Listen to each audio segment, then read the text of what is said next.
I'm gonna wait until about a minute and 11 seconds to start. Uh...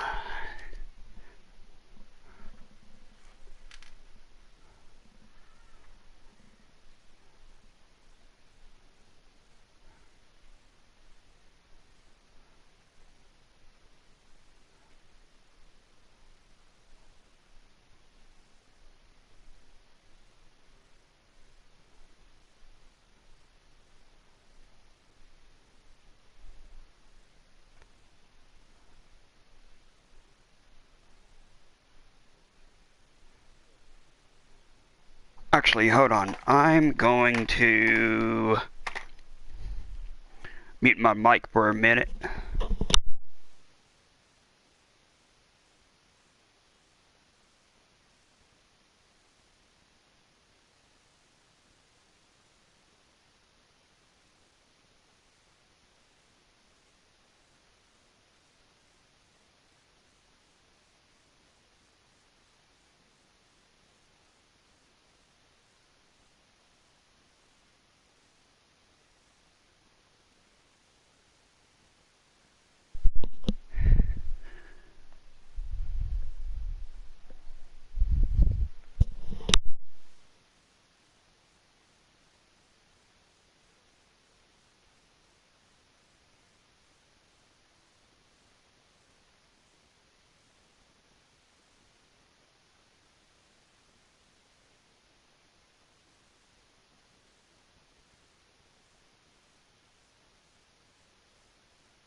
Oh, hey, Stevie. Yeah, oh, boy. I might need to turn this laptop down some.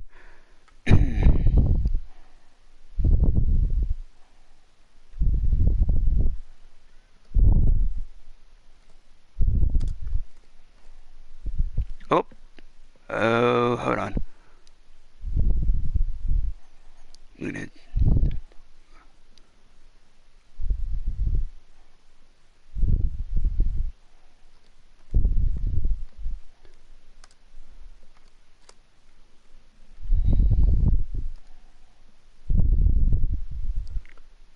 There we go.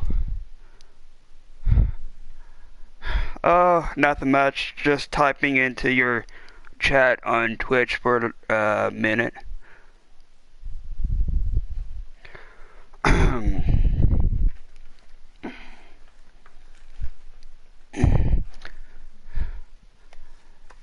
Okay, let's see here.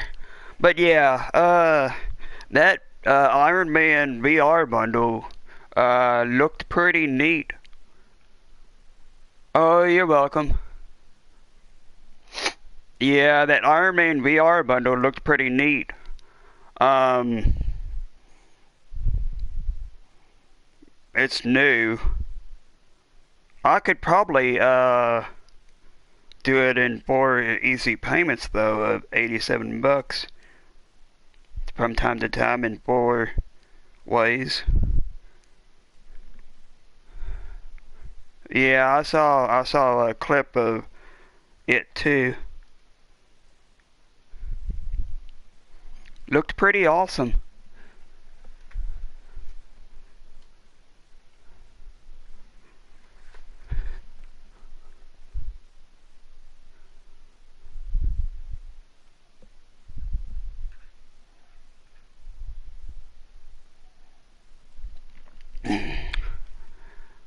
Anyway, I don't know how long this last part, I think this might be the last part of the ABC murders might be, but, or the ABCs of murder. But, um,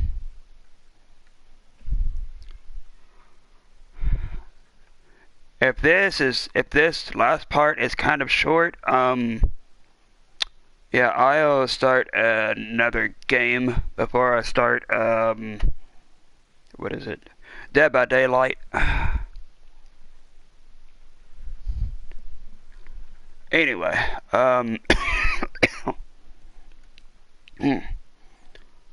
press the start button.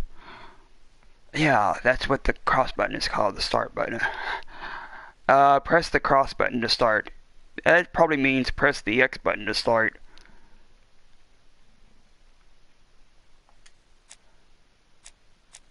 Ghost Host 22, 81%.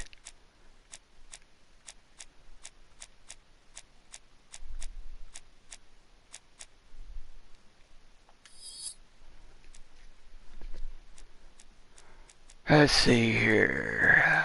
Bonuses. Timeline.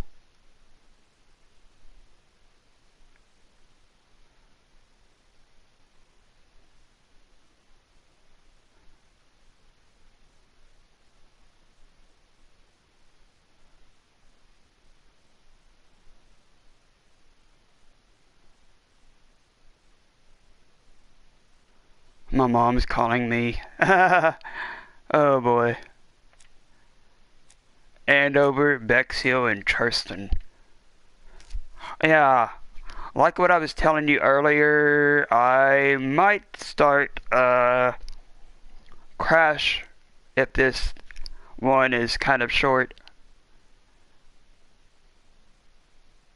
Finish Andover, the Cupid Bow Mustache. Walrus Mustache, finish Whitehaven after Andover. Pyramidal Mustache, finish Bexhill. Marshall Mustache, finish Whitehaven after Bexhill. The Pencil Mustache, finish Churston first visit. Carbon Swoop Mustache, finish Whitehaven after first visit to Churston. Hungarian Mustache, finish Churston second visit.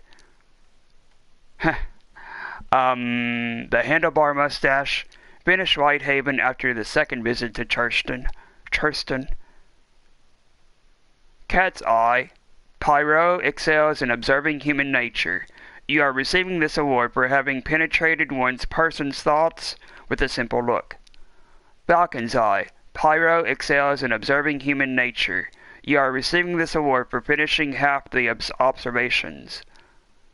Neuron. As Pyro says, everybody has little gray cells, but they differ in quality. Yours are exceptional. You've solved one question. Synapse. As Pyro says, everybody has little gray cells, but they differ in quality. Yours are exceptional. You've solved half the questions. Cortex. As Pyro says, everybody has little gray cells, but they differ in quality. Yours are exceptional. You've solved all the questions. Rustic Confessional. It's nice to confide in Uncle Pyro, and that is why you conducted an interrogation to perfection.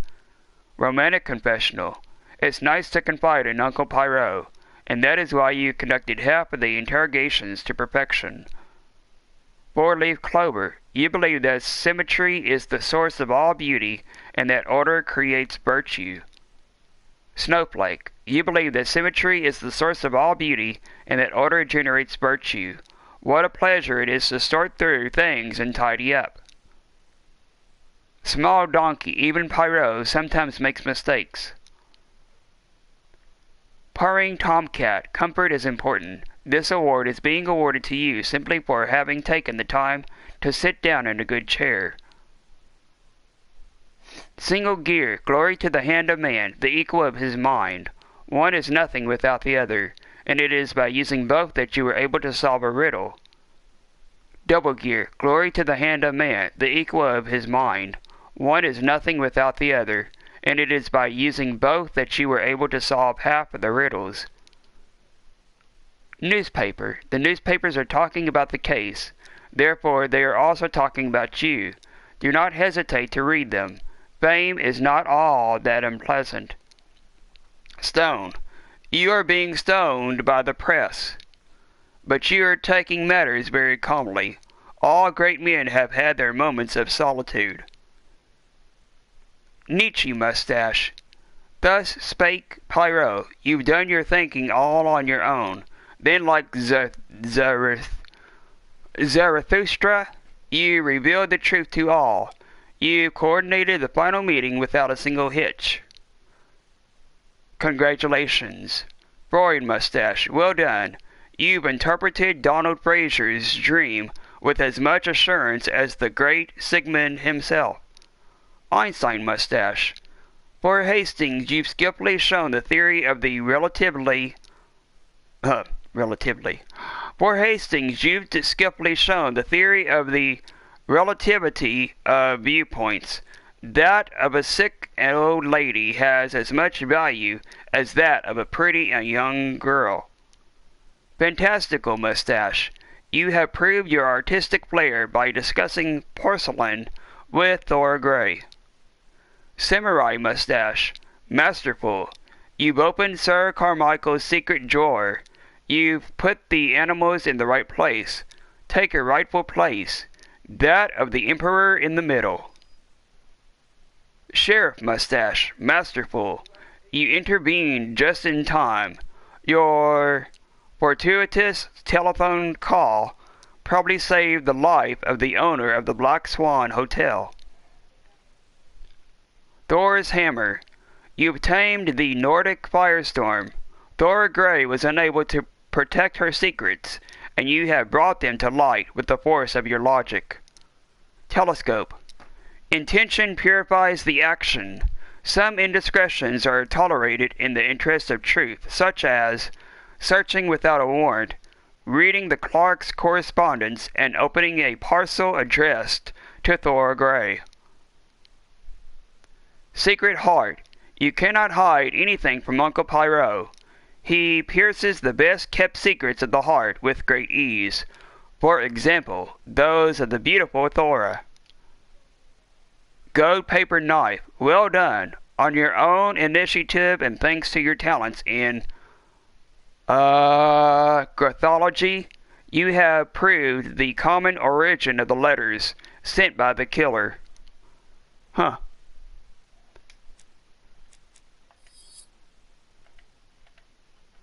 Music is muted.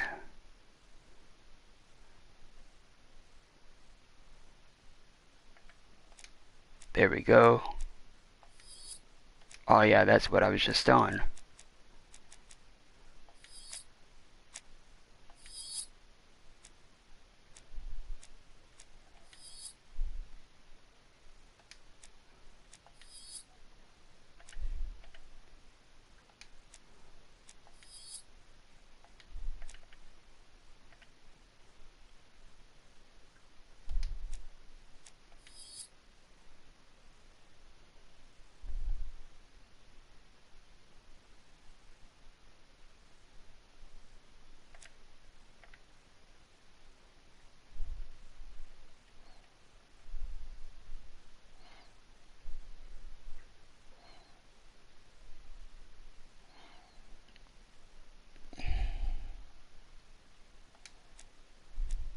Play. Ego points 413 out of 600. Progress 81%. Play.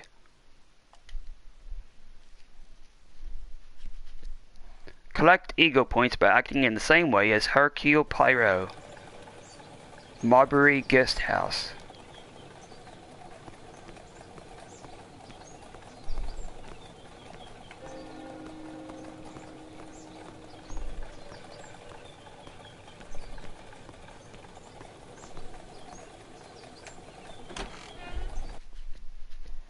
Some objects in your inventory can be modified. See whether an icon of a hand.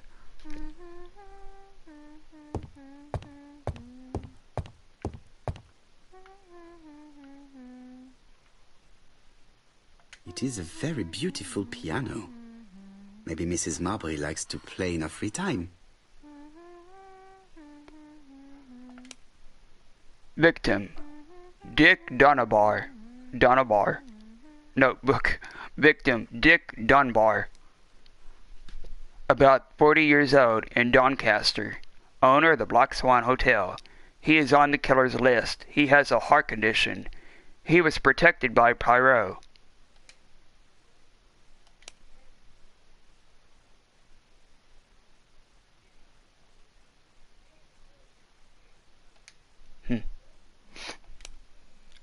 Question Mrs. Marbury.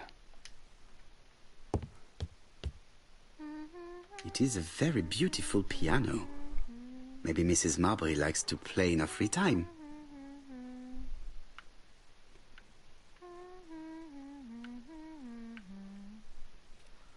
Oh, thanks, Stevie. You do too, bro.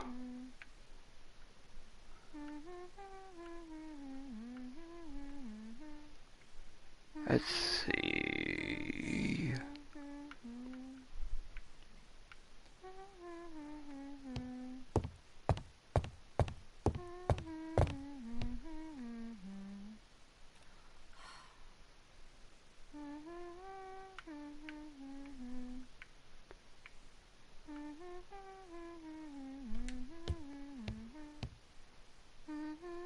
It looks like I've found the real master of this house. Yeah, the cat. A cork on the end of a piece of string.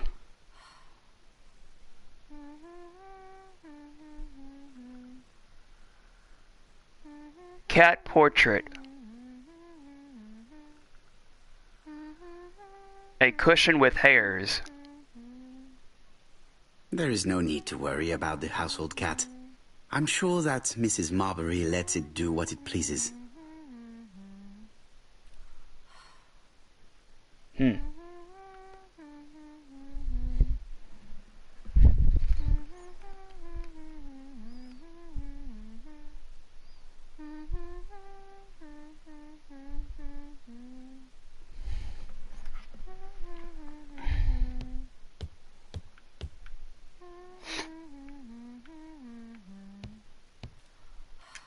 I should check the register. Mrs. Marbury may have been hiding something from me.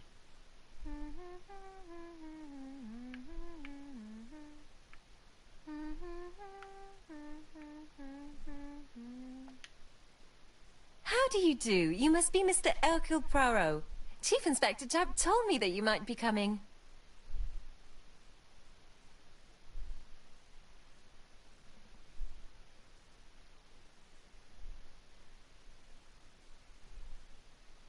Tell her that she is of great help.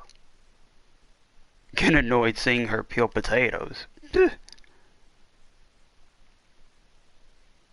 Madame, you may be of valuable help to me. It would be my pleasure to help you. Will there be some journalists there as well?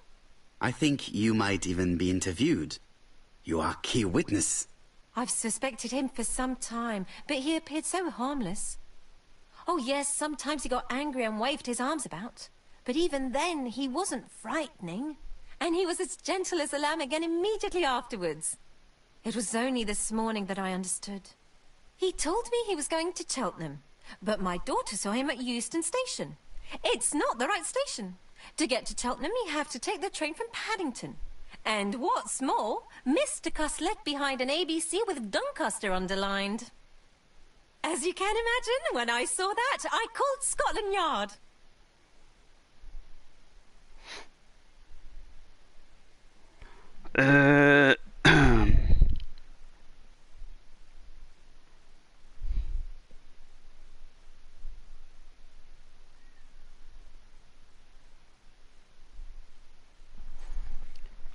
Congratulate her for her observation.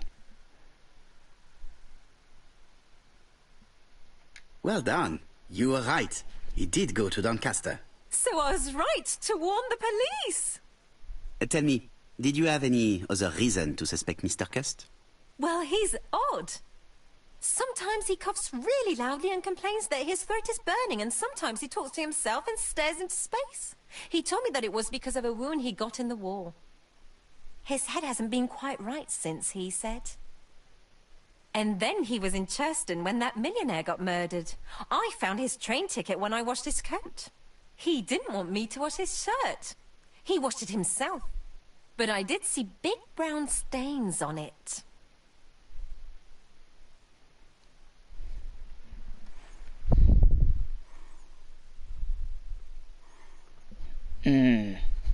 Ask her if it was blood.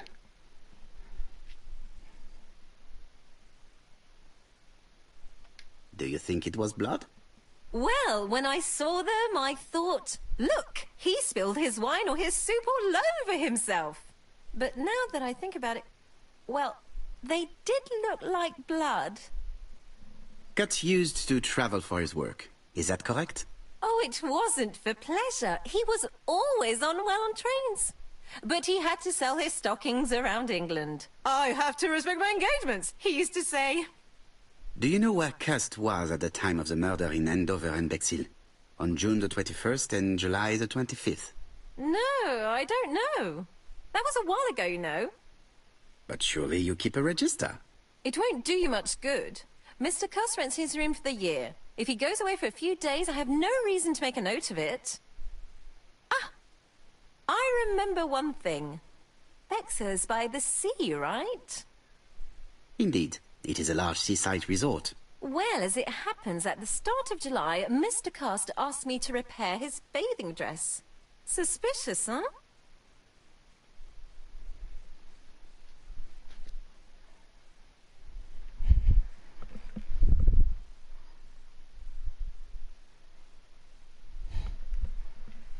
Ask her to continue. Very interesting. Please continue. I also forgot to say that he started buying newspapers that talked about the case.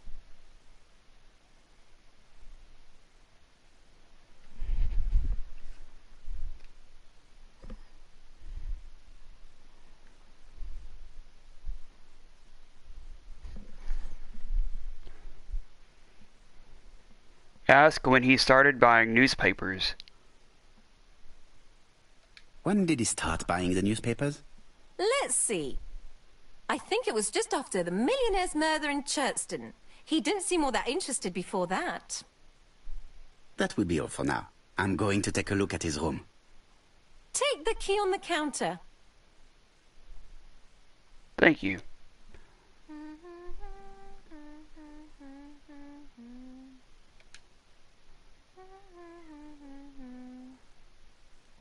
What's this? Oh, the register book. I don't think my register will help you. Mr. Cuss rents his room all year. If he goes away for a few days, I have no reason to make a note of it.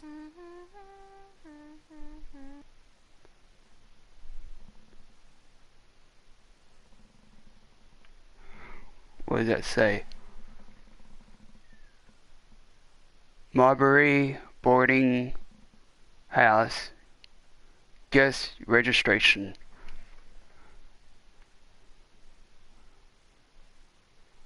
The truth is becoming apparent, and I have something to say to Mrs. Marbury.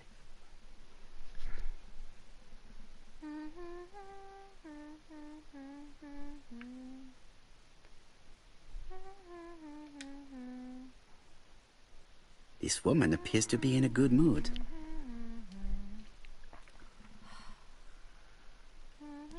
Welcoming smile. Smooth movements.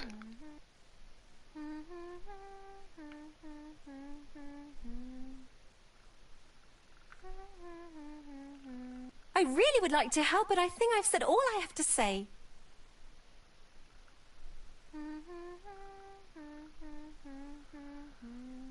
Relaxed posture. Mrs. Marbury is in a good mood. She is working very precisely in producing incredibly thin peel.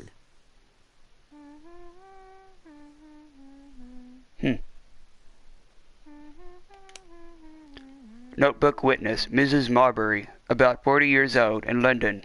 She is Alexander Bonaparte Cust's landlady. She sublets her rooms to other guests when her usual residents are away. She saw Alexander Bonaparte Cust washing his blood-stained shirt. Huh.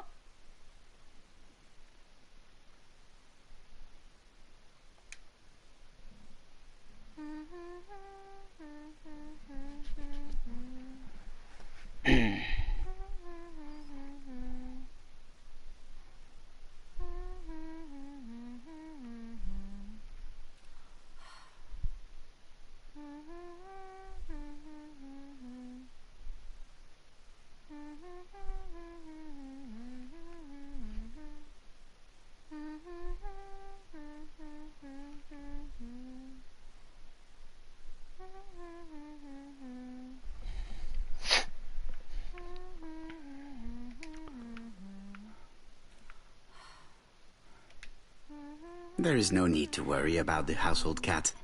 I'm sure that Mrs. Marbury lets it do what it pleases.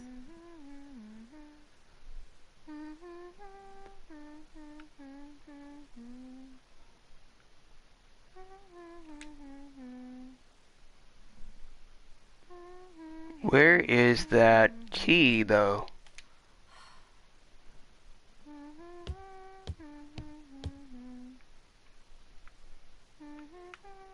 I don't see the key. Where did she say the key was?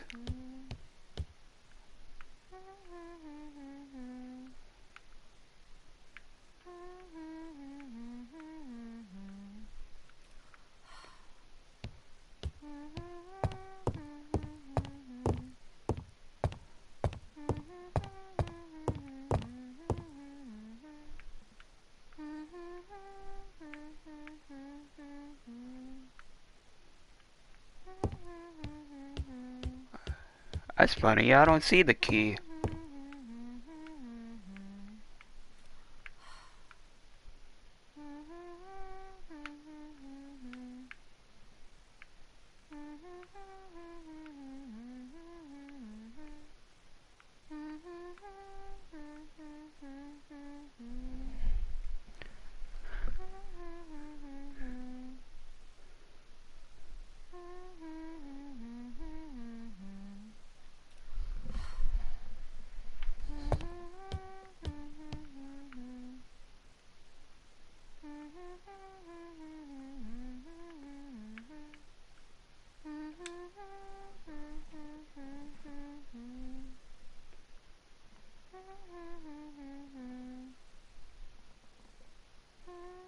Where the heck did she say the key was?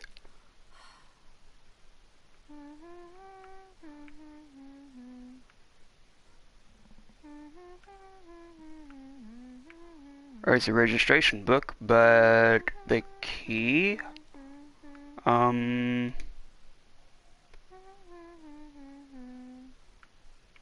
That's very odd. I don't see the key.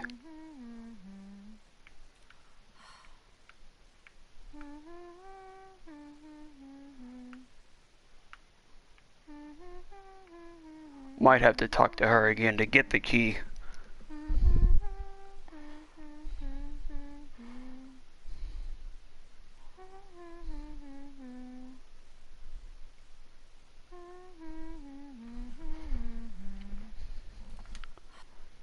Mrs. Marbury, if I am to believe the register, you rented room 306 to a certain Mr. Fishman on the day of the Bexhill murder. Room 306 is Cust's room. Can you explain yourself? Yes, I remember. Just for one night as a favour. Mr. Cust was away, all my other rooms were taken, and poor Mr. Fishman had nowhere to go. Be understanding. It doesn't matter, provided that you remembered to change the sheets. Oh, do you think so?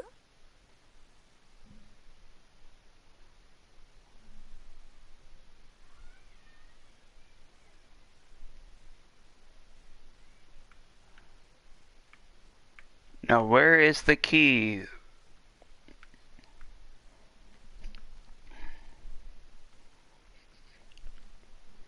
Is that the key? Let me see. Observe. Oh yeah, This already. key bears the number 306. I already had the key. Oops. The key for room 306. It is the room rented by Alexander Bonaparte Cust, our main suspect. Like, I forgot that I already had the key.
Search Cust's room.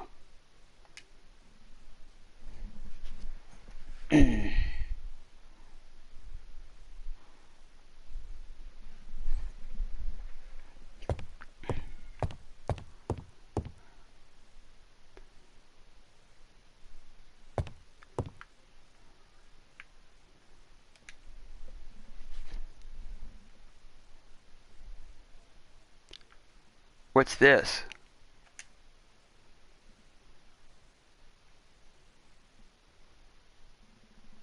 Laudanum Cameron's Chemists. Laudanum, a medicine for coughs. It is what Dr. Clark prescribed for Mrs. Asher. This subject will probably be useful to me.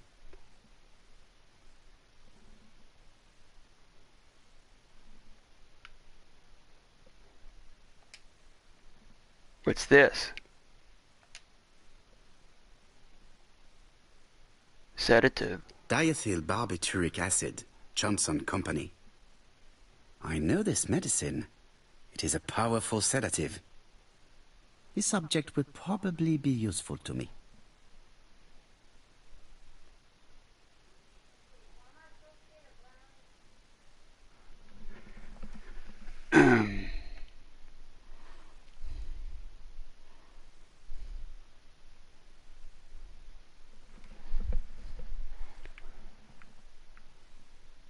What's this? There's a dark stain. Looks like blood. This dark stain. It could be blood, but goodness knows how long it has been there.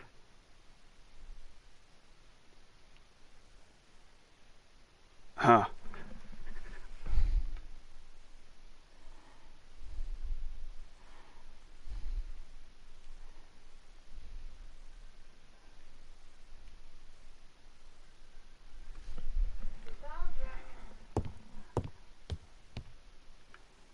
Let's see the bed.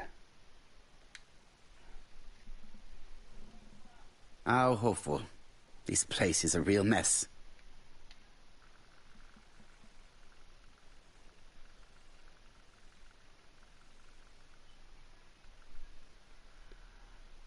Slightly misaligned bed.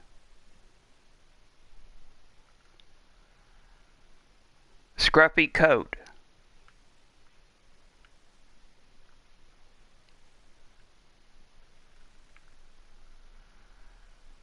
Crockery in a mess. The least we can say that Mr. Cust is not very concerned about order and balance.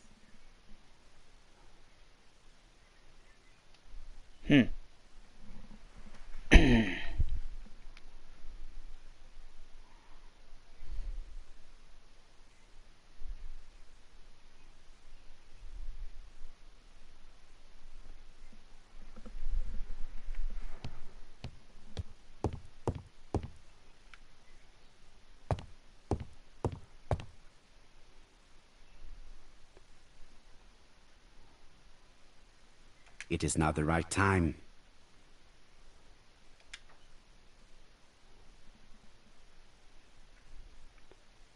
What's this? Trousers, white shirts. Everything has been washed very well. Ooh, what's this? Book. The Bexhill Daily paper, dated from the day of the Bexhill murder. Oh, wow. What's this? Most probably the basting dress repaired by Mrs. Marbury's expert hands. There's a newspaper down here at the bottom. All the main articles referring to the ABC case are here, from the Churston murder onwards. Nothing before that date.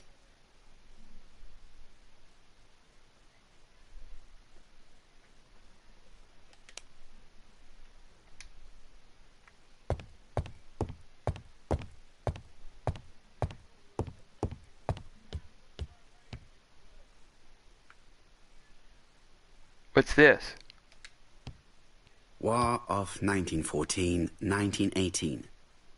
By the King's order, the name of Corporal A.B. Cust Devonshire Regiment, was published on the London Gazette on May the 10th, 1918, as mentioned in a dispatch for gallant and distinguished service. An army dispatch, wounded on the Somme front, victim of a gas attack. Corporal Cost greatly deserves his distinction.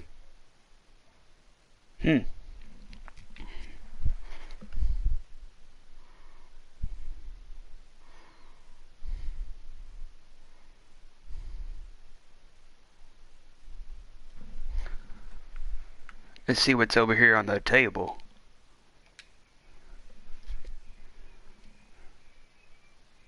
What's this? John Milligan, Managing Director, Silky Legs, Frederick Street, Leicester. To A.B. Cust, Marbury's Guest House, 1935, May the 21st. Dear Sir, further to our letters dated 5th and 10th of the month, we confirm we are you as door-to-door salesman, according to the conditions stated in our previous letters. We will send you the articles by mail and also a Redfield typewriter you will be using for every business letter. Regarding the schedule of your rounds, please do as following. June 21, Andover. Arrive by train the 20th in the evening and get a room at Station Hotel. Start your turn in the north part of the town. This letter establishes that Cust went to Andover, but the ink has hidden the destinations of his other trips. I know from Mrs. Marbury that he went to Churston. I just have to show that he went to Bexhill, and I will have proved that he was present at all the crime scenes.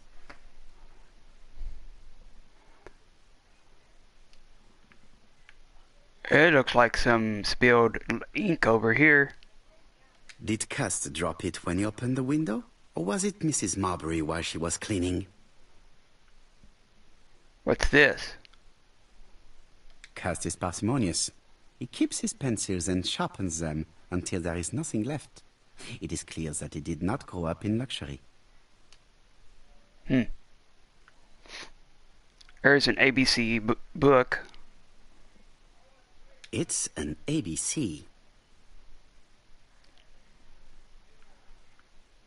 There's a knife.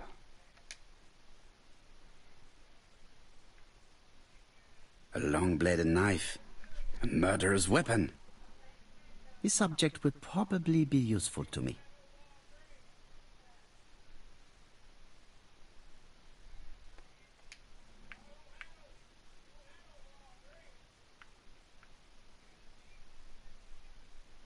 What's this? The typewriter. I have to get the ribbon. How am I going to do it? Redfield. Redfield reminds me of, oh no, that was Renfield. Redfield. Oh yeah, Chris Redfield from, Resident Evil. Is this a Resident Evil, reference? Typewriter?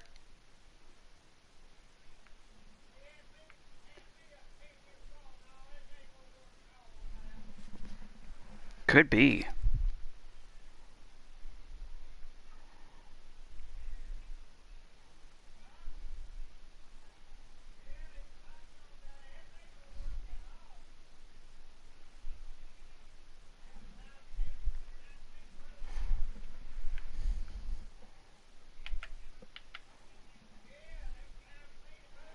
Mr. Pyro, I'm quite sorry for you. The ribbon is jammed. I have to start by freeing it.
The left-hand heel has been removed. Ah, there we go.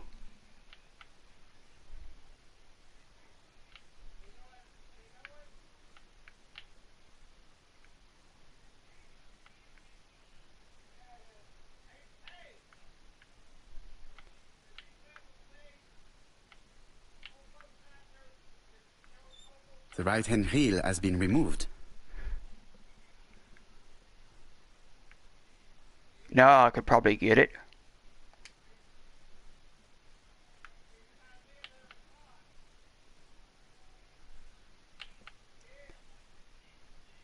And here is the ribbon. Let us see if it was indeed used to write the letters sent by ABC. I only need the ink ribbon for my inquiry.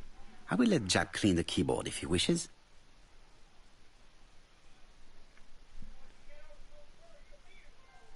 Quadruple gear. I earned a trophy.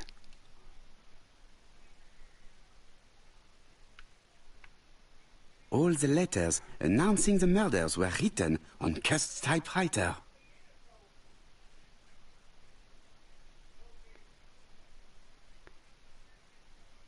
Huh.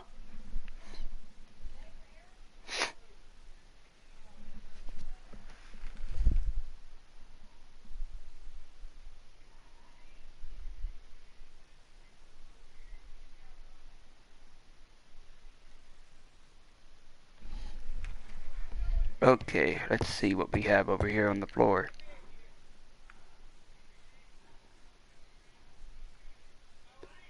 ABC guys, enough to sign about a dozen murders. Wow. What's this?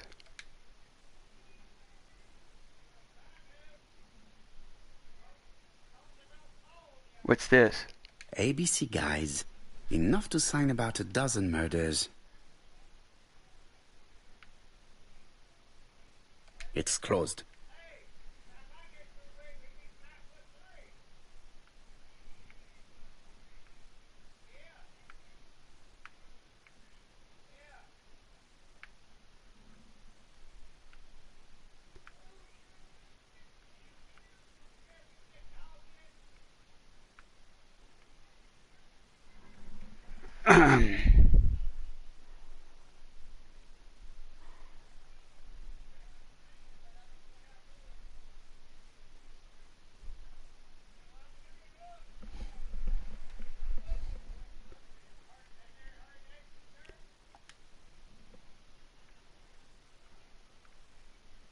Here we go. This knife is very useful. Who knows? Maybe it never cut anything other than string. Stockings. Let us now try and get our brain cells to work.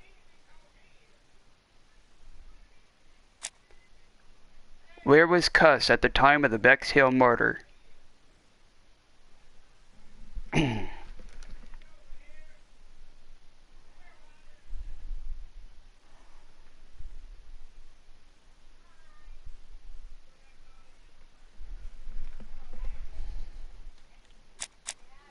Cust's room was rented to someone else on July the 25th.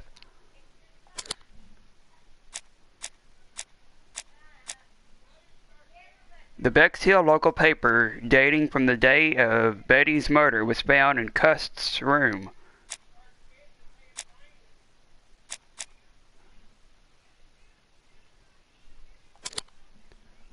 Cust was probably in Bexhill on the day of the murder. The register shows that Cust did not sleep at the guest house on the day of the murder. Where was he? Bexhill. The Bexhill paper reveals it. Cust bought this newspaper in Bexhill on July the 25th. No use continuing the inspection of this room. I've seen all there is to see. Plus 5 ego points. Talk to Jap.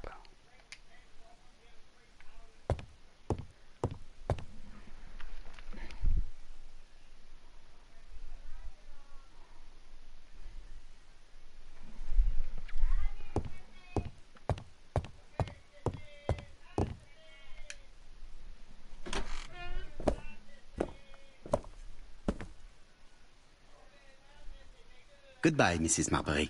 Thank you for your help. Bye. Ah, Chief Inspector. I was about to leave. Good evening, Chief Inspector. Welcome. Please excuse me, I must go to the kitchen. I'll leave the key of Mr. Cust on the counter. I'm sorry I'm late. I've spent ages with the Doncaster police. And you? I have established one fact. On 3 occasions, Cust was at the scene on the day of the crimes.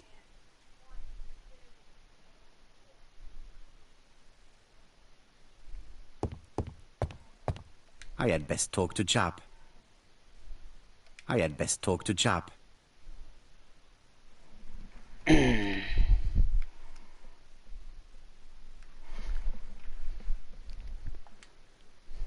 I've listened closely to what you have to say, Poirot. For me, there's no doubt Cust is guilty. Do you have any element that might prove the contrary? That is what we're going to look for. Let us now try and get our brain cells to work. Was it possible for Cust to have killed the 3 victims?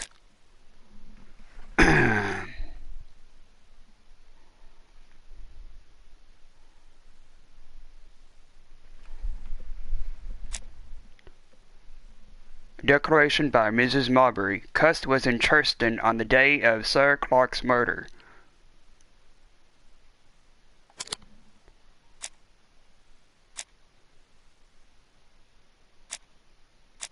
Cust was in Bexhill on the day of Betty Bernard's murder.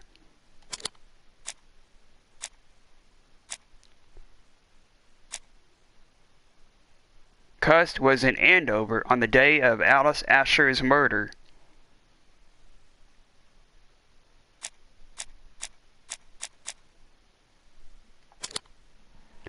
Cust was in all the towns. Are there any common points between Cust and the killer?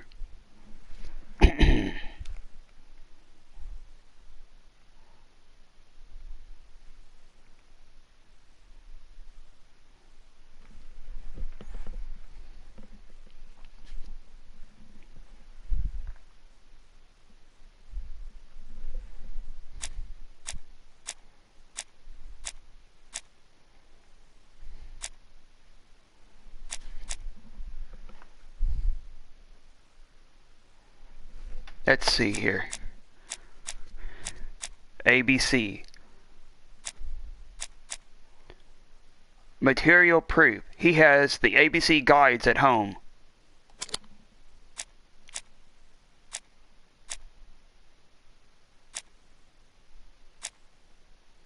All the letters sent to Poirot came from his typewriter.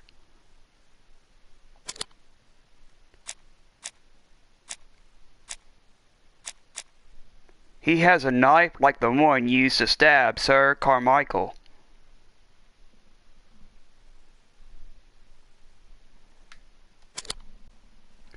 He could have committed these crimes. Is Cust's behavior suspicious?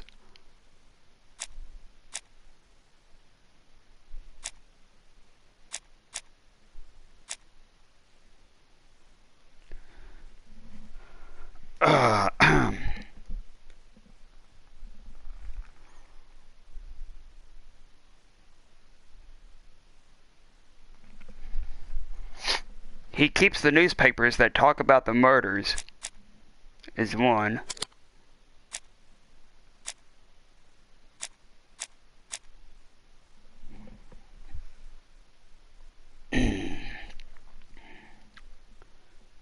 Declaration by Mrs. Marbury. He lied about his destination. I remember that. And then he had blood on him. Declaration by Mrs. Marbury. Guilty.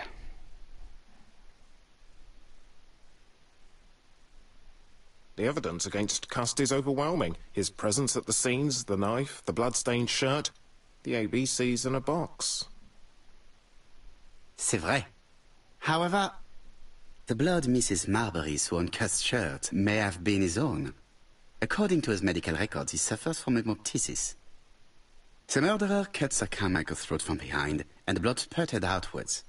You would expect the murderer's shirt to be stained on the sleeves, not on the buttonholes, yet we see quite the opposite. You would expect the murderer to keep the newspaper articles about his crimes. But Cust's collection starts in Cheston, as if it discovered the case rather late. I agree it's troubling, but it doesn't change my mind. There's small details that we should be able to clear up by questioning Cust. When can we talk to him? Doncaster is sending him to us on the first train. Are they questioning him already? He says he can't remember a thing. It's plausible. Doctors say he suffers from absences and amnesia. Mrs. Marbury has confirmed this. He may have done the murders in an altered state. A familiar situation. It's not enough to clear his name. Dr. Thompson insisted that even if you don't know what you're doing, you never commit a murder without wanting to. Très intéressant.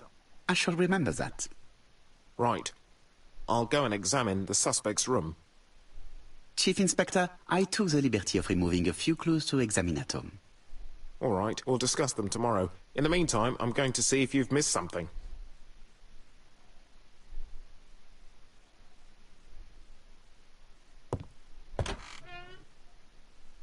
Have you seen the timeline?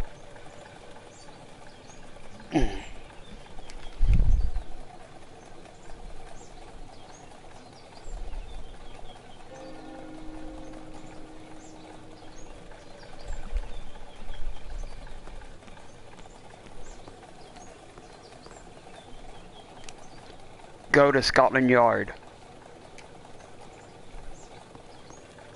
To Scotland Yard, please. Congratulations, this award is part of your collection.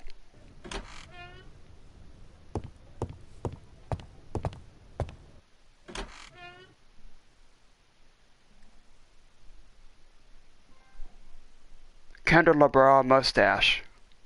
Earned a trophy. Question Cust.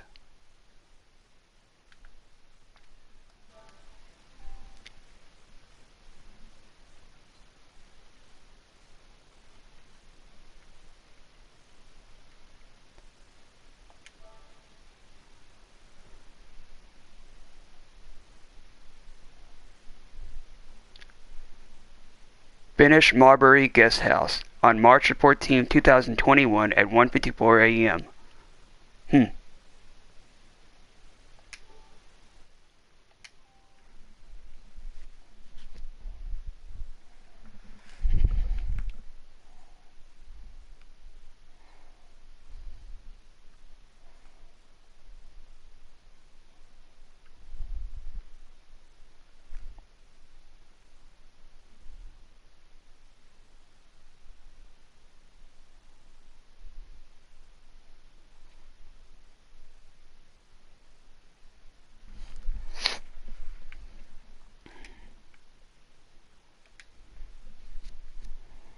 This man is not in good shape.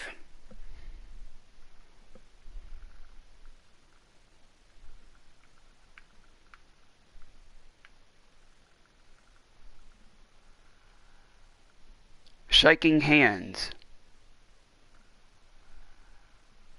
Lowered eyes. What do you want from me?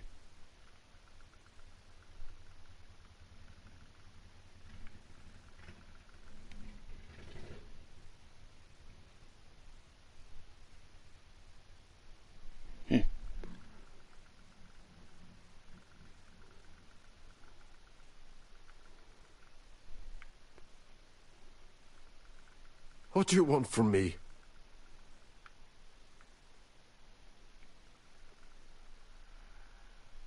Crumpled jacket. He is worried and very tired, and other police have been hard on him.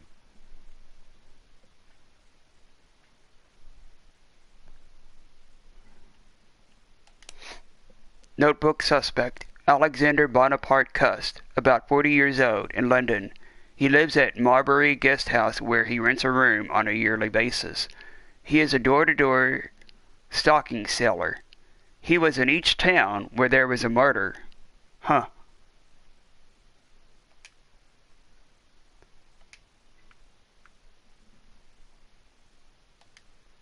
What do you want from me?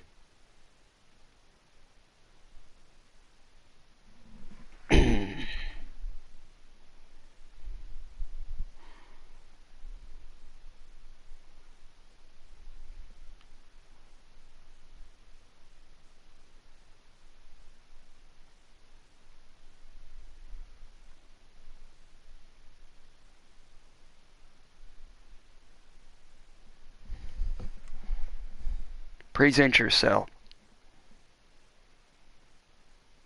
Good day, Mr. Cust. I am Hercule Poirot. Ah, you're the detective.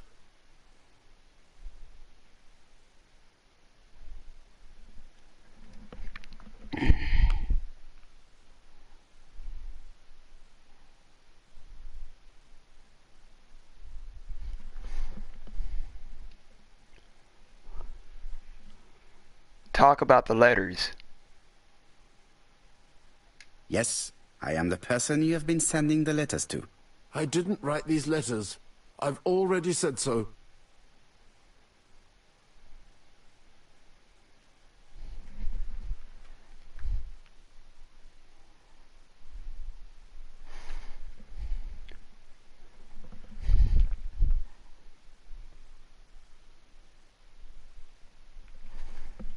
Acknowledge his innocence.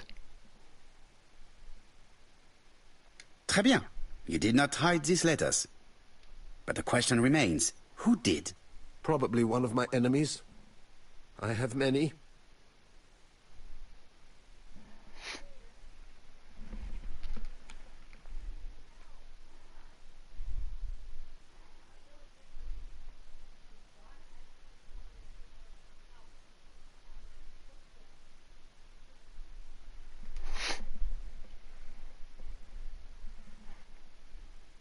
Admit that you do not believe he is a murderer.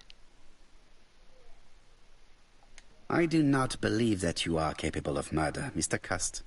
I hope not.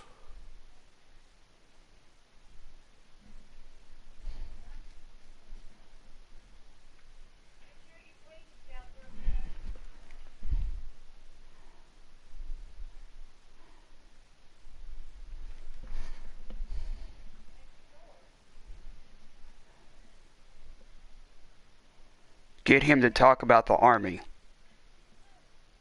You suffered during the war. It's true. I was wounded. I suffered. But the army was the only place I didn't feel inferior. No questions. Just orders to follow. But ever since you were wounded, you have absences, bouts of amnesia. And headaches. Professor Clark treated you. Yes, a few years ago he really helped me with my burned throat.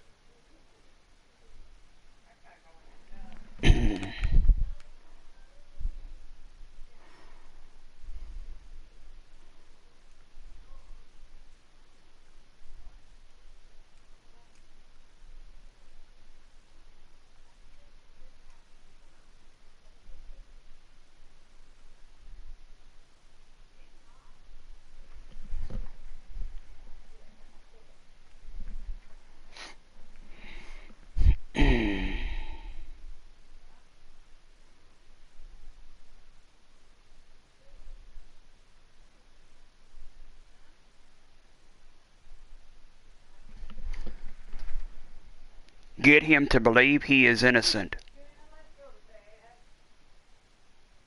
Of course, you never considered killing a doctor who took such good care of you. No. No, never.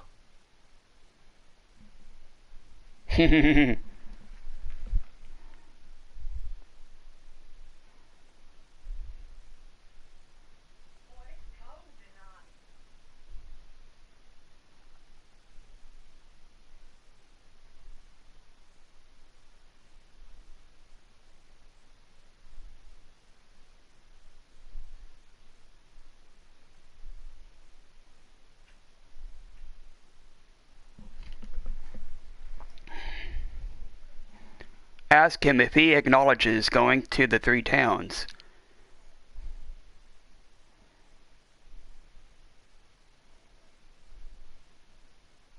Do you deny being at the scene of the crimes? So? There was no harm in being there. It was only for my work. You were seen at all the crime scenes. Yes, I was. I travel a lot. But not for pleasure. I am terribly unwell in trains. But I had to respect my engagements. My employer gave me very precise written instructions about the towns I had to visit. Let's see. The company you claim to work for, Silky Legs, has never heard of you. And as for these letters they sent you, they were written on your own typewriter. The company sent me the typewriter when I started working for them. Yes, but the letters were received afterwards.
It proves that you wrote them.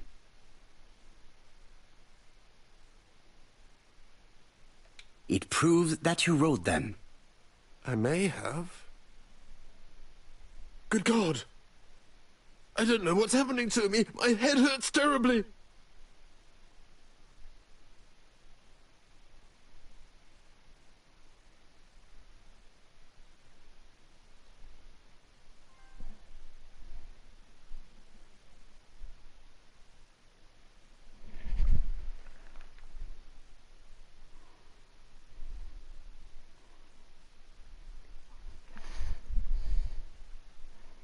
Observe. Laudanum, a medicine for coughs. It is what Dr. Clark prescribed for Mrs. Asher.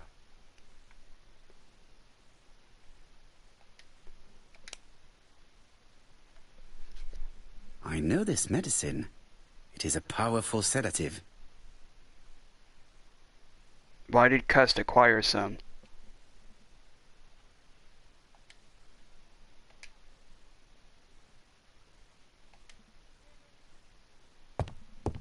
Uh-oh.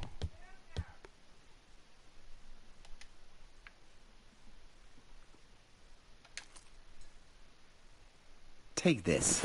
It will help you.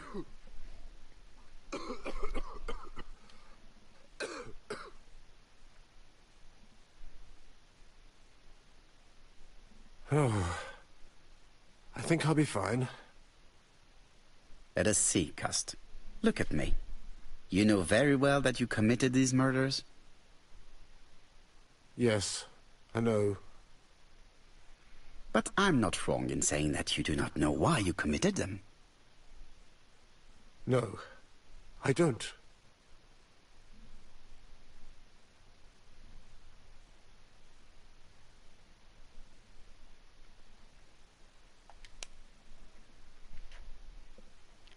Notebook suspect, Alexander Bonaparte Cust. He does not deny having committed these crimes, but he has no memory of doing so. Talk to Jap.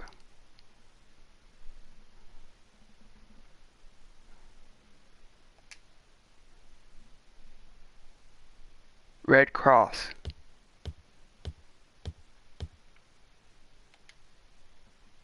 Let us leave Cust alone. He's at the end of his tether.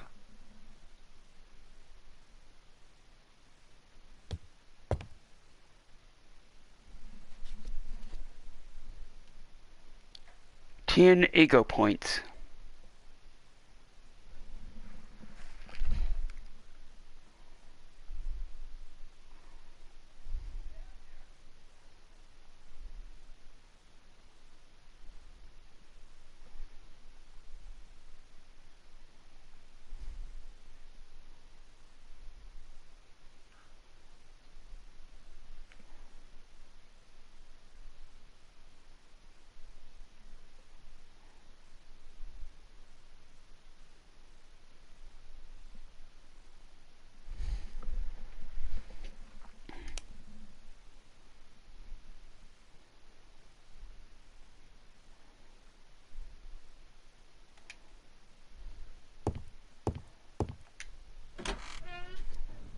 And what conclusions have you drawn? Plenty. It might help us to understand him a little better. Let us now try and get our brain cells to work. What do we know about Cust's health?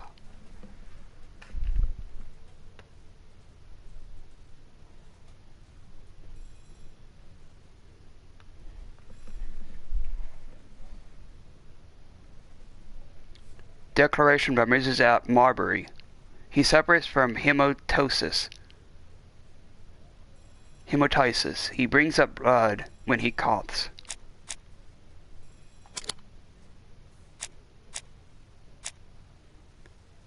He has a problem with his throat. He suffers from absences. Cust is mentally and physically weak, not really the profile of our killer. Are there any clues that do not support Cust's guilt in the Churston murder?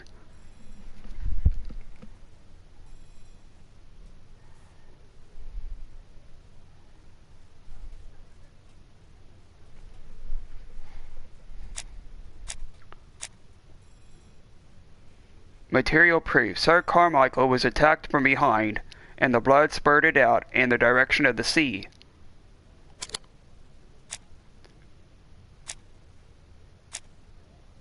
Mrs. Marbury saw Cust's shirt with stains on the buttonholes. Declaration by Mrs. Marbury. You would expect the murderer's shirt to be stained on the sleeves, not on the buttonholes, yet we see quite the opposite. Are there any clues that do not support Cust's guilt?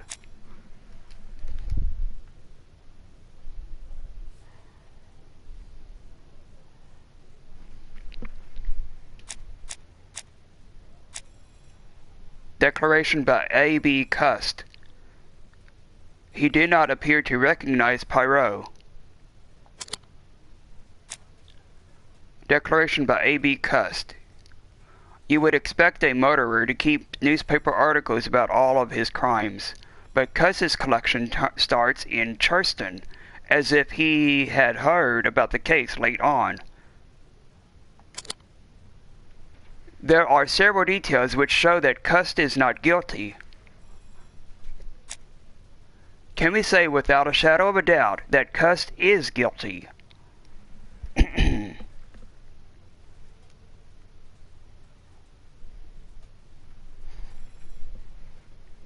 Declaration by A.B. Cust. He says that he did not write the letters.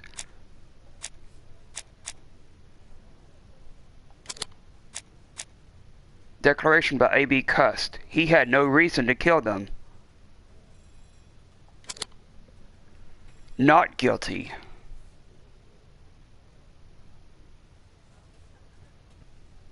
I don't see any clearer than before. This is worse. There is one point to highlight. C'est curieux. Cust admits that he killed, but he does not know why. What did Dr. Thompson say? Even if Cust killed while in an altered state, it still must have been his deepest desire. He must have had a motive. Let's keep it simple. Never mind his motive. He confessed. But you see, he can confess to anything and everything. He denied the murders and then confessed to them. He confirmed that he never typed the letters. Then, with great ease, I managed to get him say quite the opposite. Come on, he behaved like a guilty man. He lied to his landlady. Because deep down he believes himself guilty. From the papers, he noticed that he had always been at the scene of the crimes. He must think that he killed and then simply forgot what he had done. How can you be so sure? Let us look at his psychological profile. You will understand my point of view. Let us now try and get our brain cells to work. Is Cust clever?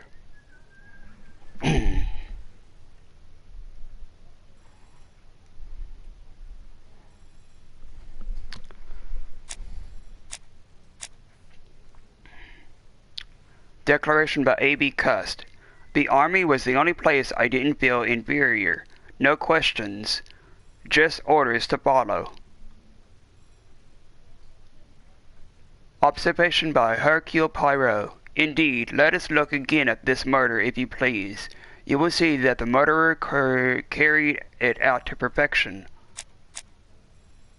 Clever.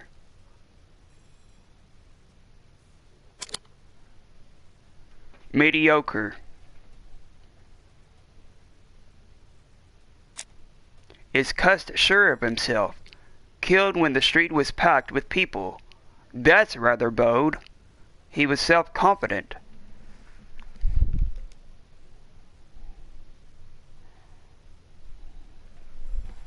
Let's see here. Declaration by Thora Gray. He was very hesitant and shy. Usually door-to-door salesmen are very confident, but he wasn't.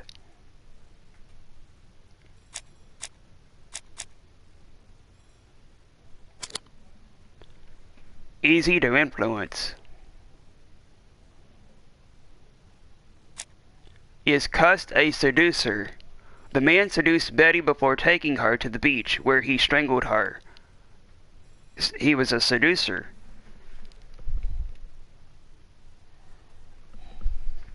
Let's see here. Declaration by Thora Gray. Medium size, glasses, dark suit, and a felt hat. Not the sort of man you notice. Completely harmless. That's why I forgot all about him. Without any charm. Does cuss like trains? A passenger timetable. Maybe the murderer likes trains. Likes trains. He likes trains.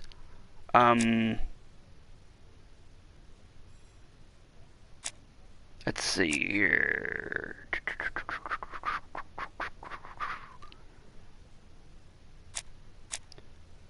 Declaration by Mrs. Marbury. Oh, it wasn't for pleasure. He was always unwell on trains, but he had to sell his stockings around England. I have to respect my engagements, he used to say. This one. So, 'cause it's talking about trains. Does not like trains. Is cussed impulsive. The killer is methodical and prepares his crime meticulously. He never forgets to leave his intriguing signature behind. He was cold.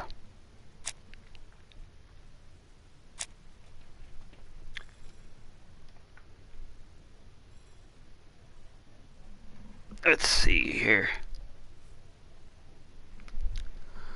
Declaration by Mrs. Marbury. I've suspected him for some time, but he appeared so harmless. Oh yes, sometimes he got angry and waved his arms about, but even then he wasn't frightening, and he was as gentle as a lamb again immediately afterwards. It was only this morning that I understood. This one. Code.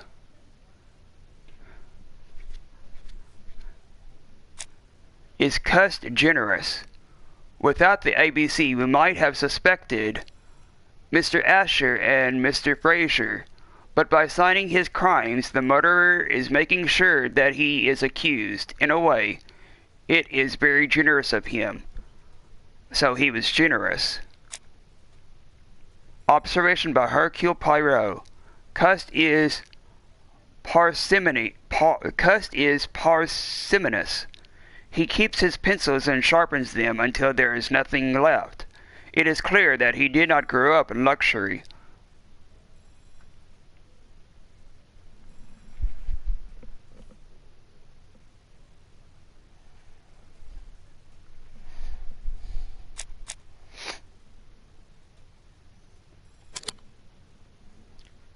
Miserly. You see? Cuss' character is quite the opposite of the murderer's. But if he's a madman, can we really talk about his character? You know very well that our murderer does not behave like a psychopath. Apart from the signature, there is no ritual repetition in the choice of victims. Very well, you're right as always. So we have no confession, no culprit, no suspects, nothing. And all that after 2 months of inquiry? What should I do? Have faith. Just give me 24 hours.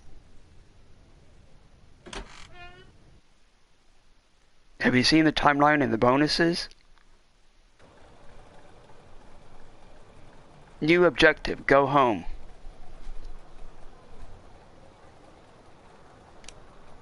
Go home. Draw up the psychological profile of Cust. Is Cust innocent?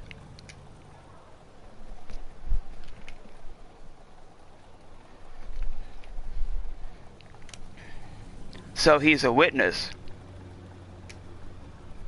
But how can he be a witness and a murderer at the same time?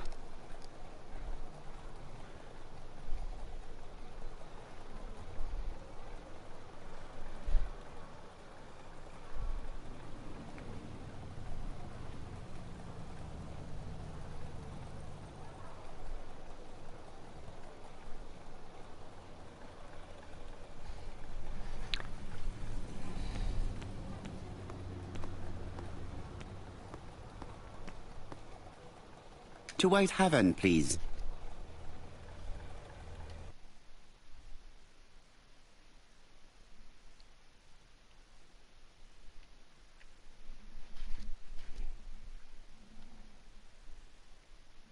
Cust's arrest is a great success for you, Poirot. It's all clear now, except maybe one or two details. Details. Ah, mon ami. The devil is in the detail, as we say. Excuse me? Patience, Hastings. Everything will be clear once our guests arrive. Best be prepared. Slip a revolver into your pocket before they do.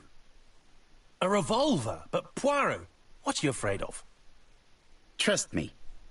It is important you carry a weapon for this meeting. I will lend you mine. What about telling me what you have in mind? Surtout pas. You wouldn't be able to play your role. Wait one moment, I will bring you my weapon. New objective, bring the revolver to Hastings. Bring the revolver to Hastings.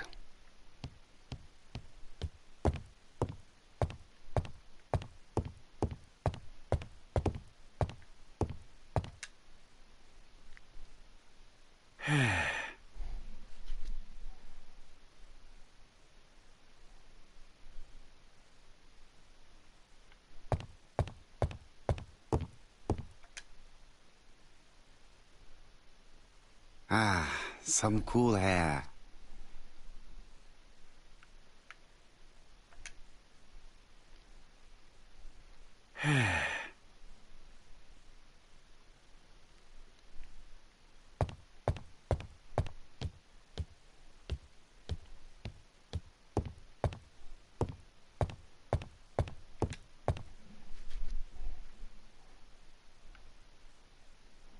See what this says. Daily Flicker, September the 11th, 1935. ABC affair, Terminus Doncaster, Jap and Poirot, arrest the killer. A.B. Cust is the name of the alphabet murderer. The police have arrested him in a hotel in Doncaster. Was preparing to kill his fourth victim, Mr. Dick Dudley Dunbar, the establishment's manager. Mr. Dunbar owes his life to the miraculous intervention of Inspector Japp of Scotland Yard and Detective Hercule Poirot. What's this other one? The Lancet, September 11th, 1935. General Medical Journal. The alphabet murderer is not psychotic, according to Professor Thompson. In an early issue, we claimed that the alphabet murderer was not psychotic. Our assertion has just been confirmed by Professor Thompson, a Scotland Yard expert, who has spoken to the prisoner at great length. Not all obsessional killers are psychotic, he explained. It is true that Cust has a disturbed personality and memory disorders. But his amnesia, whether real or pretended, does not alter the fact that he was perfectly lucid at the time of his acts. Therefore, he will not escape punishment.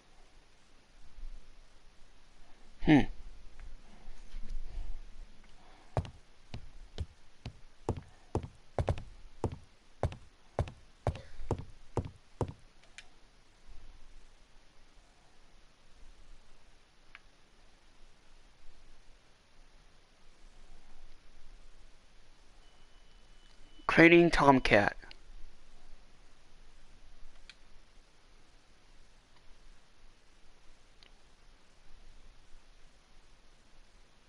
Hmm.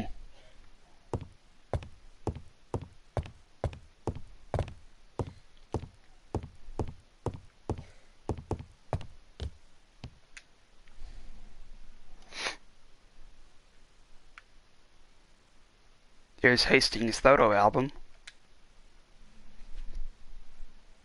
Hastings hunting. Hastings' photo album. He is very proud of his bag. And the ABC book. Great Central Railway official. ABC timetable. Encyclopedia. Is that what that says? No, that's in whatever the heck that is. An original tale told in the train. The Tattler. Buy the Tattler to enjoy traveling. The Tattler. Greenhouse heating apparatus. Lanoley and Vale of Towie. Railways. Lanoley, Londonderry, and C.W. Maman. Baxendale and Company Ltd. Miller Street, Manchester. Regulations. Churston, Devon. Population 500 inhabitants. Hourly of trains. London, Churston. Trains of evening. London, 6:45 p.m. Newton about 11 a.m. Churston, 11:45 a.m. London, 11:45 p.m. Newton about 6:08 a.m. Churston, 7:15 a.m.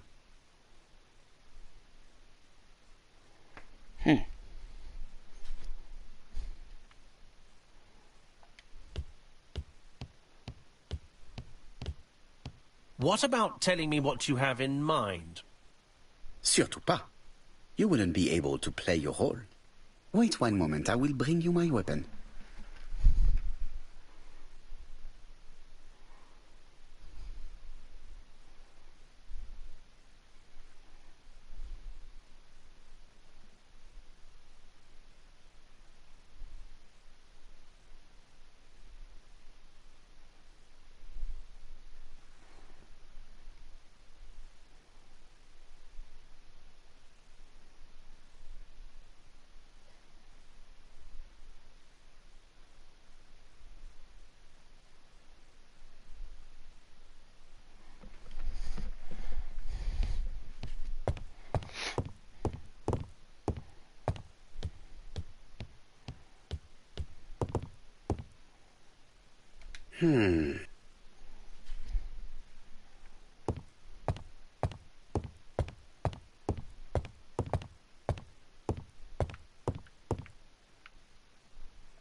The white ammunition are blank cartridges. The others are real bullets.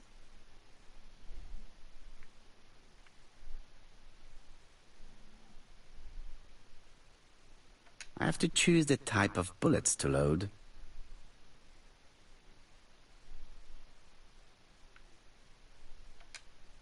The revolver is loaded with real bullets. I still have time to choose blanks.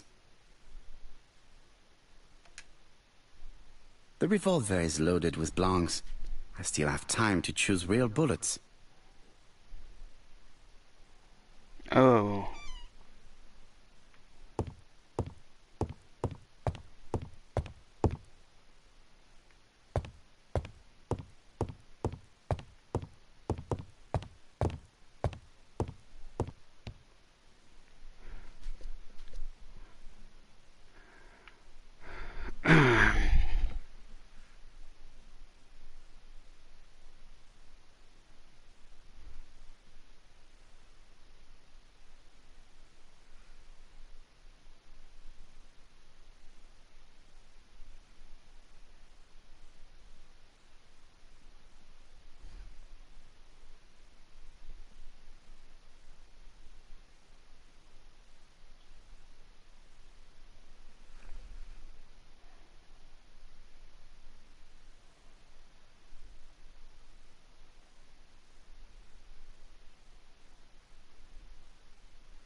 Okay. What about telling me what you have in mind? Surtout pas. You wouldn't be able to play your role. Wait one moment, I will bring you my weapon.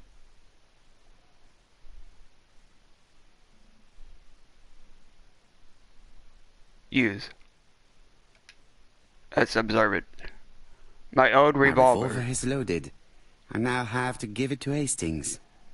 My old revolver. I haven't used it in a long time. It is loaded with blanks. Let us give it to Hastings. Okay.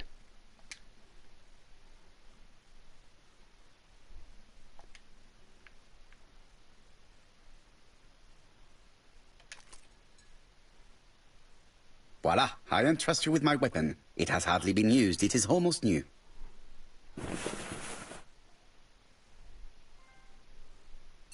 Gandhi mustache. Enter the telephone.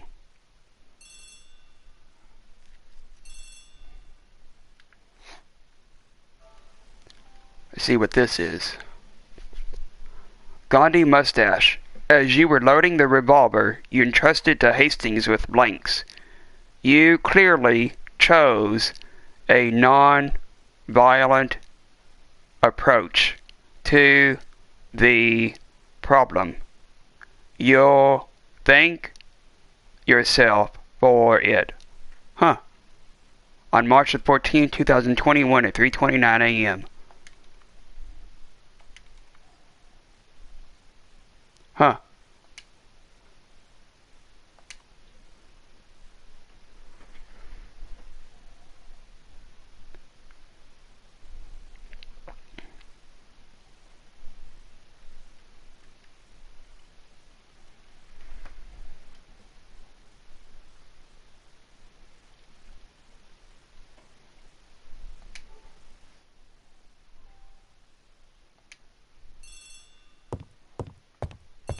You're not answering, Poirot.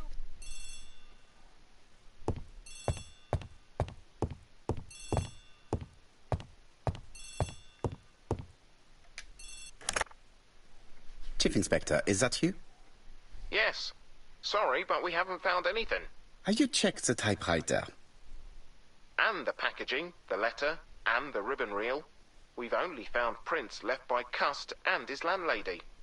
Well, never mind, I shall make do. So, are you still going to hold your meeting? Of course, Chief Inspector. I can hear my guest coming up the stairs. Why have you brought us here, Mr. Poirot? Since Cust's arrest, I thought it was all done and dusted. Miss Gray formally identified him, as well as Miss Barnard.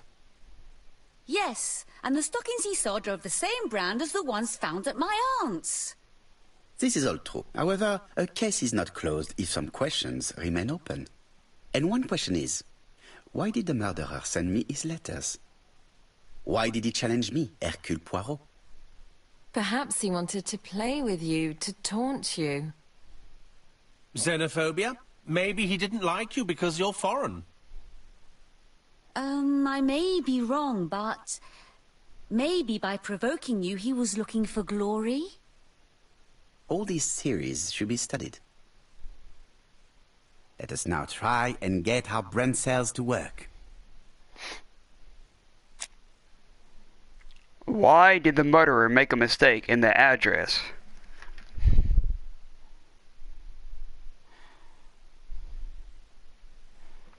Why did he?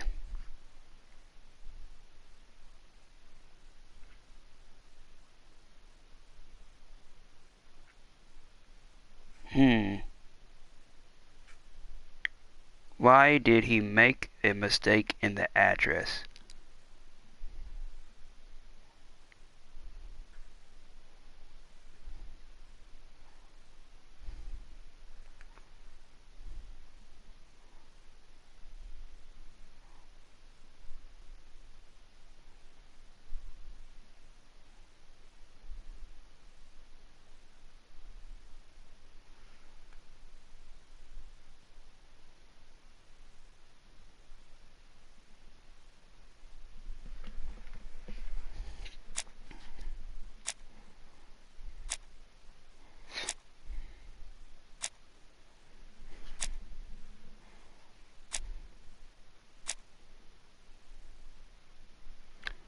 Observation by Hercule Poirot.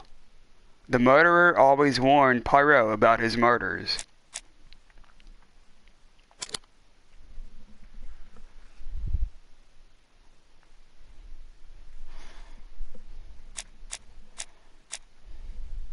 Deduction by Hercule Poirot. The error in the address caused the letter to be delivered late.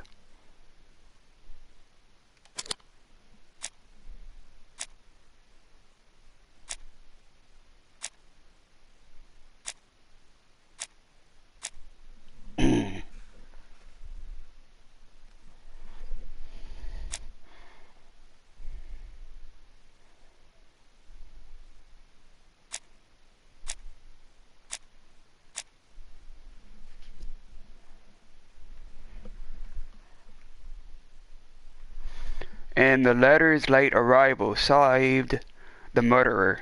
Deduction by Hercule Poirot. The mistake is intentional. Why did the killer send his letters to Hercule Poirot?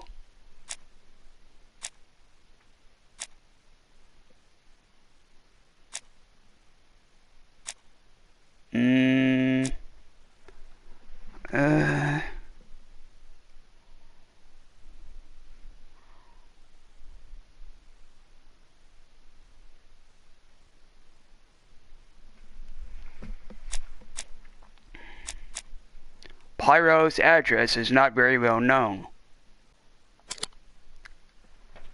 He wrote to Poirot because his address is not very well known. Is everything clear now? You might like to explain your reasoning again. Of course. First of all, remember that the murderer made it a rule to always post his letter before the murder. He never digressed from that rule. However, in Churston, he encountered a problem. The village has only 500 inhabitants. With advance warning, it would be easy to arrest him. Therefore, the murderer delayed his letters deliberately with the wrong address. The plan wouldn't have worked if he'd sent it to Scotland Yard or the papers because everybody knows their addresses. The mistake would have been corrected and the letter would have been on time. That is why the murderer chose me as the recipient. Because for his plan to succeed, it was necessary for at least one of the letters to have a wrong address and get lost. It was very cunning. Absolument. It is a very subtle plan. It matches the profile we have drawn up of him perfectly. That of an intelligent, daring and calculating murderer. But that's not how you describe Cust. You are quite right, mademoiselle. Like you, I find it hard to believe that this dull character is the clever murderer we are looking for. Do madmen... I mean, if he's mad, he might have two very different sides. No doubt. But the murderer is not mad. All the specialists agree that he does not have the profile of the psychopath. But if Cust is not guilty, how do you explain his presence at the scene of the crimes? Mr. Clark, the answer to your question is in the medical records of your brother's patients. Documents which Cust most certainly did not have access to. Let us now try and get our brain cells to work. What do we know about Cust? Let's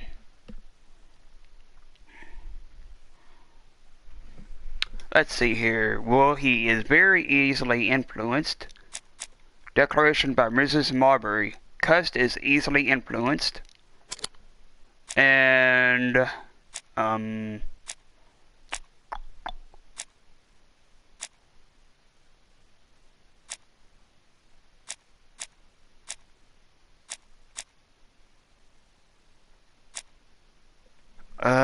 let me see here. Something about the war, I think.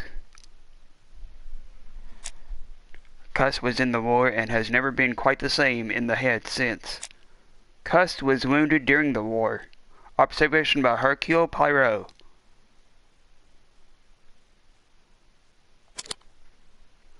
Cust is mentally fragile and easy to manipulate. How to explain Cust's presence at the crime scenes? Well, he was there for work.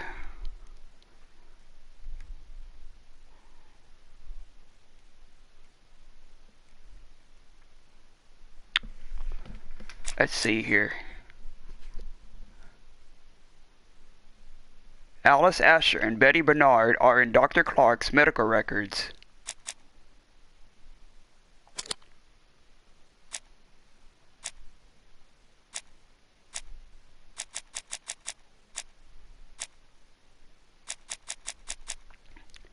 And deduction by Hercule Poirot.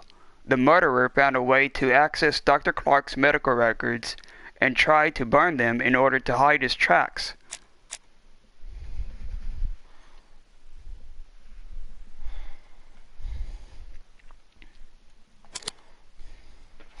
Cuss was manipulated. The killer made him go to the towns as to hide his tracks.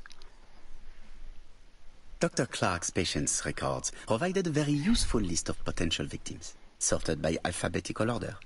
The killer definitely used it, explaining the fact that all the victims were former patients of the doctor. It is this fact that clears Cuss once and for all, because he never had access to these records. So how did he happen to be at the scene of the crimes? Either the murderer sent him there, or Cuss was following him closely. Cuss' highly suggestible nature leads us to the second hypothesis. The murderer was manipulating him. He systematically sent Cuss to the towns where he was going to strike, so that the suspicion would land on the poor man's shoulder. That's evil. What sort of killer could have such a plan? And what would he gain from 3 completely different murders? Indeed, it seems unlikely that the same murderer committed all the crimes. What should we take from that?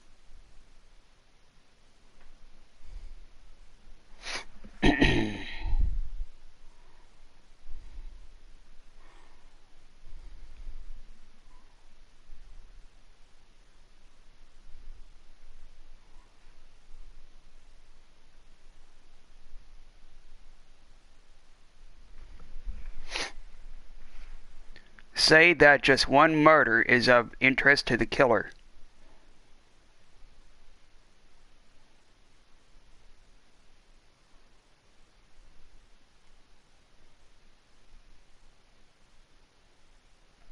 Just one murder was of benefit to the murderer. The others were just diversions.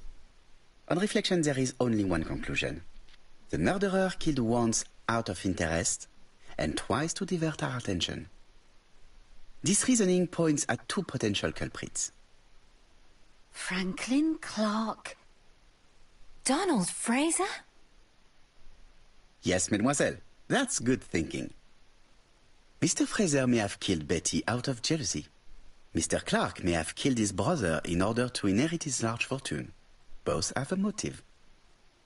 But Donald did not have access to Dr. Clark's records. Please allow me to disagree with you, mademoiselle.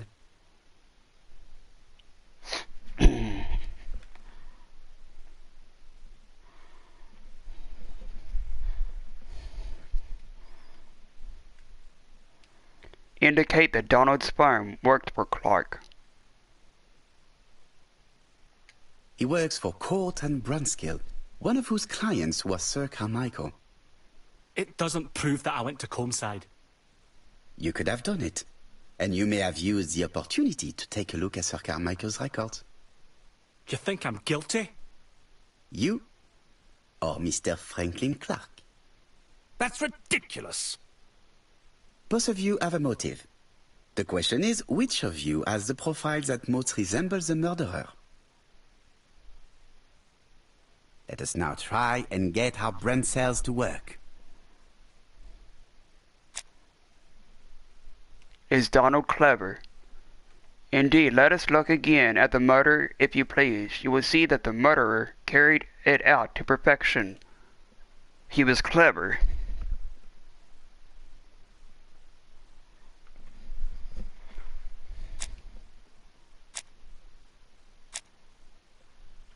Declaration by Megan Bernard. He's a bright man with a promising career ahead of him. Clever.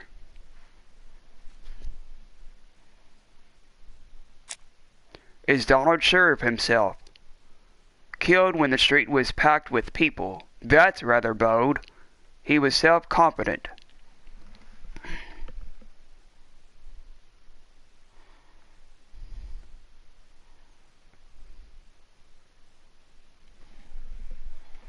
Let's see here.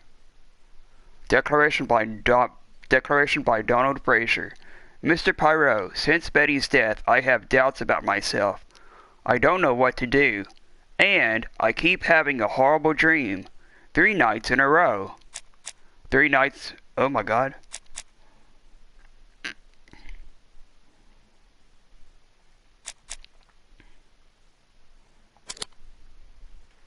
Easy to influence. Is Donald a seducer? The man seduced Betty before taking her to the beach where he strangled her. He was a seducer.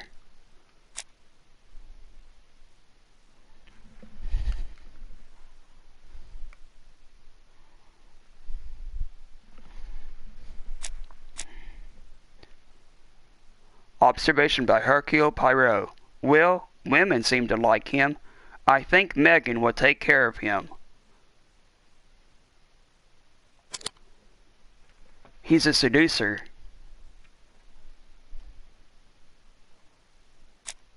Does Donald like trains? A passenger timetable. Maybe the murderer likes trains? Likes trains.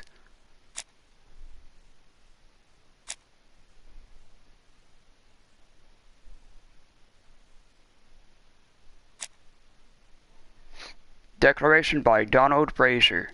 I'll sleep on the train. I like trains. It's easy to sleep, rocked by the sound of the wheels. Uh-huh. He likes trains.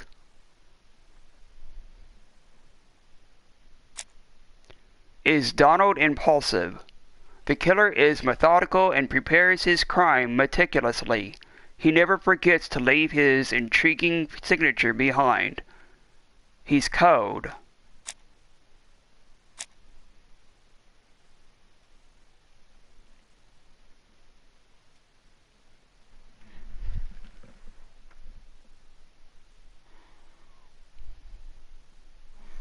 Let's see here. Declaration by Megan Bernard. It was an awful scene. She told him that, until they were married, she was free to go with whoever she pleased. Donald turned quite pale and started shaking and kept saying, one day, one day. This one. Quick-tempered.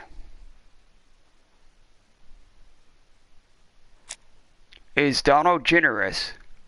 Without the ABC, we might have suspected Mr. Asher and Mr. Fraser, but by signing his crimes, the murderer is making sure that he is accused. In a way, it is very generous of him. So he's generous.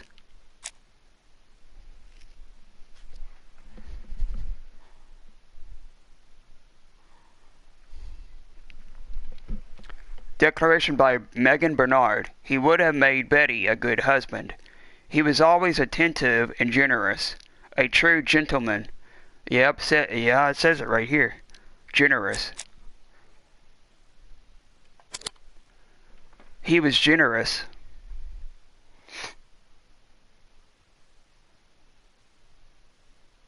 Ladies and gentlemen, Donald may share many character traits with the murderer, but he does not have his cold indifference. He has a temper. It is hard to imagine him planning anything. Also, jealousy is his motive, and crimes of passion are rarely planned. Right, I suppose it's my turn to be subjected to the same scrutiny. Absolument, Mr. Clark. Let us now try and get our brain cells to work. Is Franklin clever? Indeed, let us look again at this murder, if you please.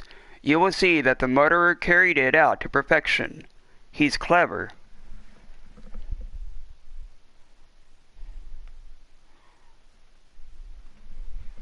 Let's see here. Material proof. School report for Franklin Clark. According to his teachers, Franklin was a good student, but lacked discipline. He's clever.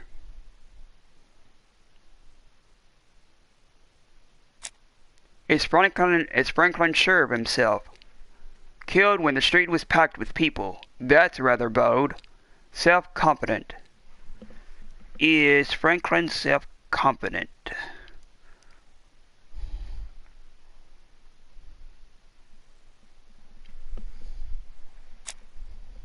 Declaration by Lady Clark. Take Franklin. He's fallen for her sweet talking charms. He's a lovely boy, very plucky and sure of himself. Yep, there it is. But he's so naive when it comes to women. Self-confident.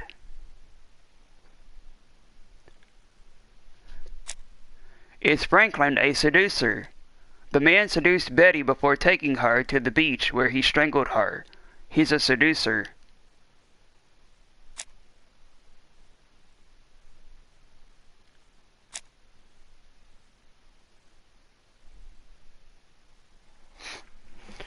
Let's see. Is he a seducer?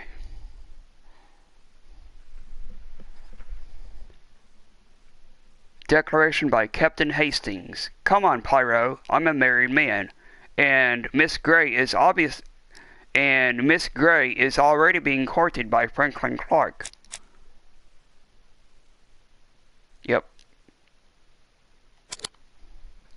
He's a seducer.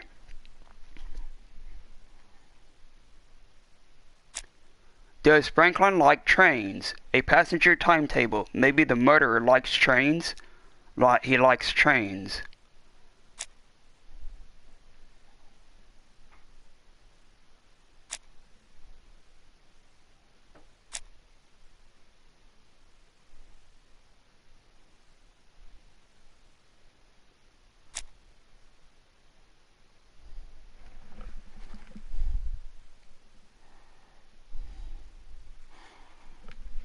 Let's see here. Oh yeah, that book that he was talking about. The Railway Children. E. Nesbit. This one. He likes trains.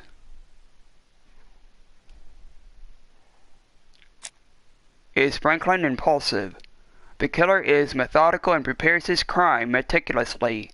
He never forgets to leave his intriguing signature behind. He's cold.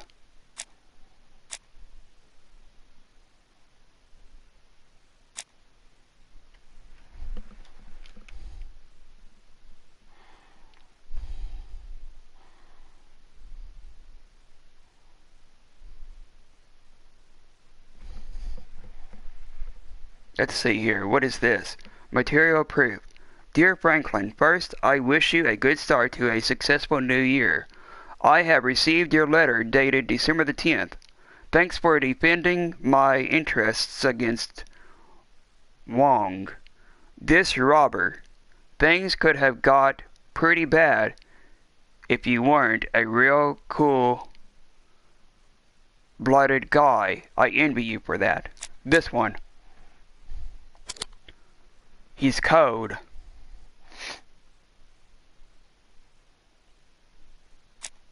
Is Franklin generous?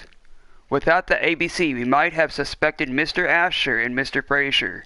But by signing his crimes, the murderer is making sure that he is accused. In a way, it is very generous of him.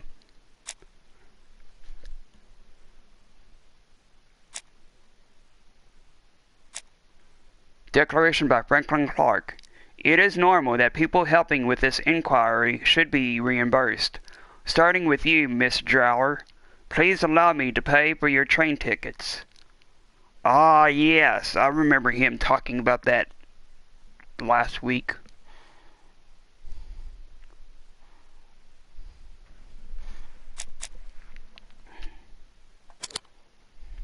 He's generous.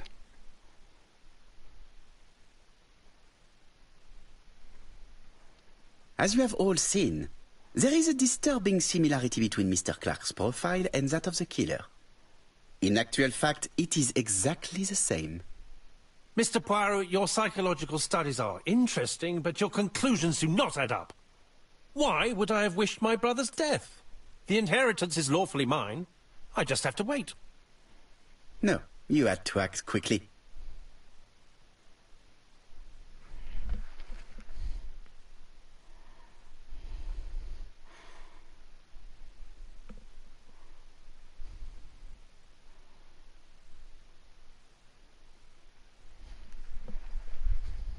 Say that Thora Gray bothered him.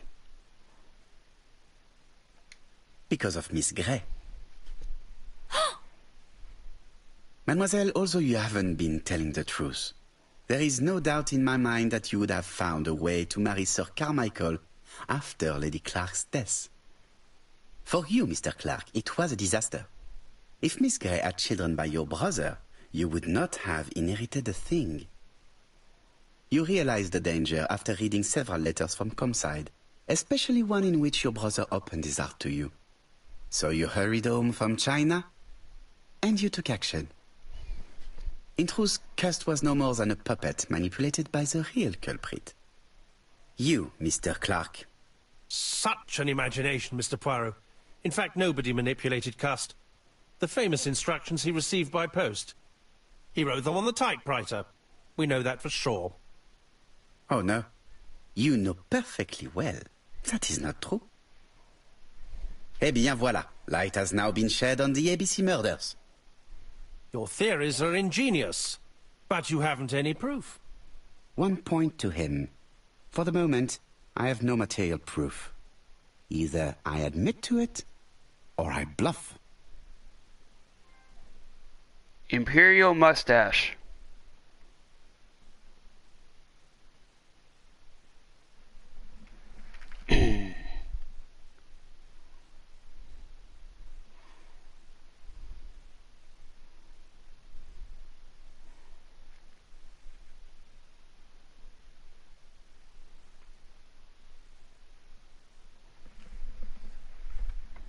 Lie about the fingerprints found on Cust's typewriter.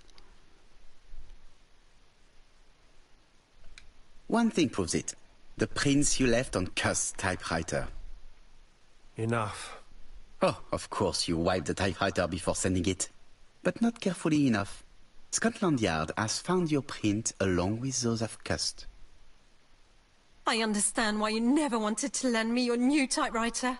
And why you were searching through your brother's things. And the hole you dug on the moors. What did you hide there? The knife you used to kill your brother? Game, set, match. You win, Mr. Poirot. But it was worth trying.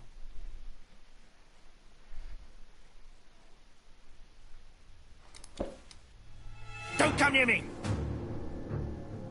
I'll never let you take me, Mr. Poirot!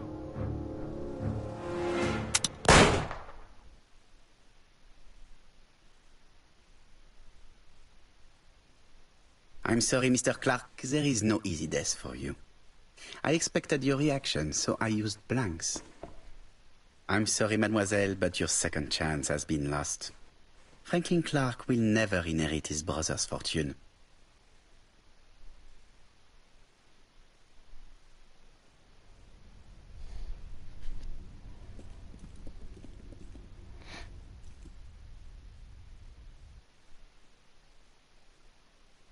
Disappointed at having missed the chance to become Lady Clark, Thora Gray left England.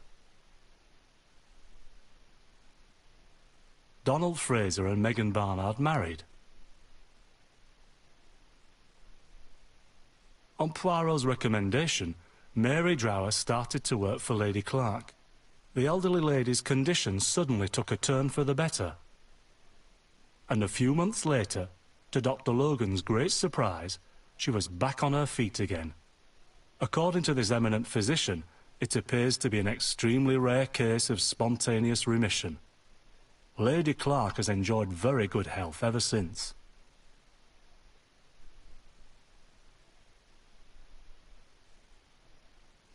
Journal of an Innocent. The Incredible Story of ABC. As for A.B. Cust, after being advised by Poirot, he made a great deal of money by selling his story to the press. And as for me, and with business booming, the Black Swan has become the #1 tourist attraction in the whole of Yorkshire, even more popular than York Minster.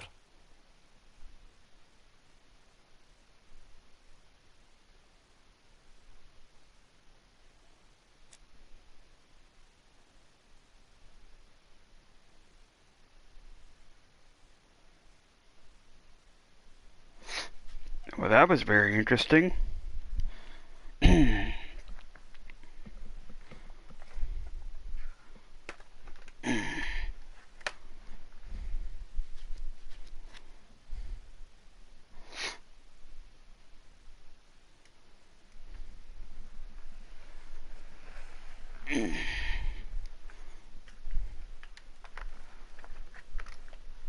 I never did. I never. What you call it? I never did expect that. Conclusion. Never did.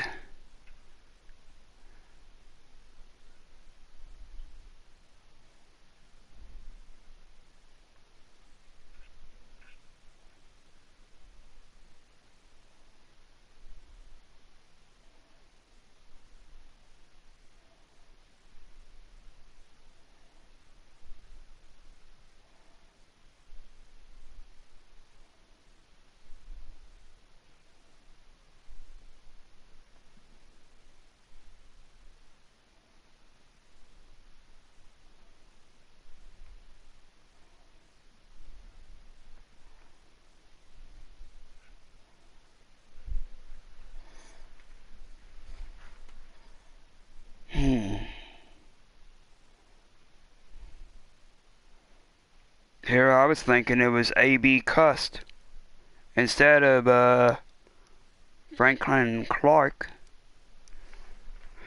Never did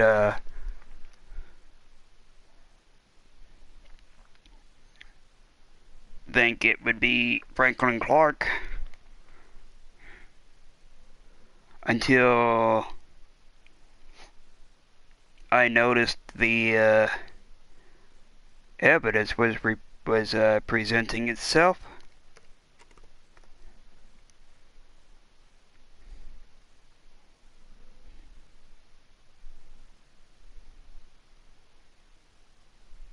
So he killed his brother, and he killed those other two to divert the attention from those others.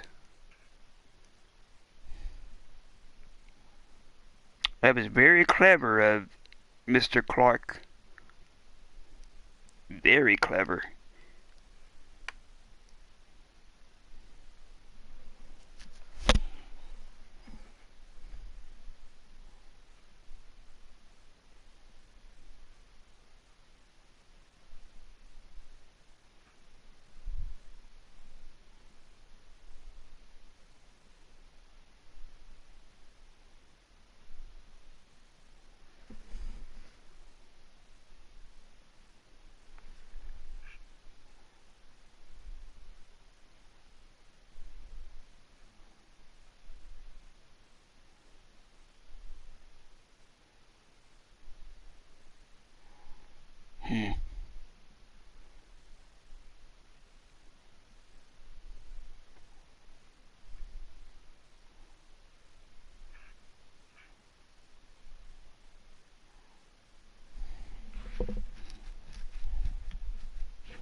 Let's see here. What is tomorrow? Sunday, or I should say today, Saturday, Sunday. Mm.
So yeah, if you liked or you loved this part, the conclusion to Agatha Christie's The ABCs of Murder, don't forget to smash that like button, and also if you liked or you loved this conclusion, thank you for playing.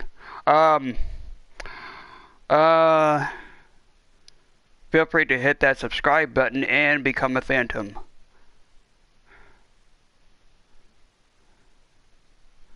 Okay, skip. Bonuses.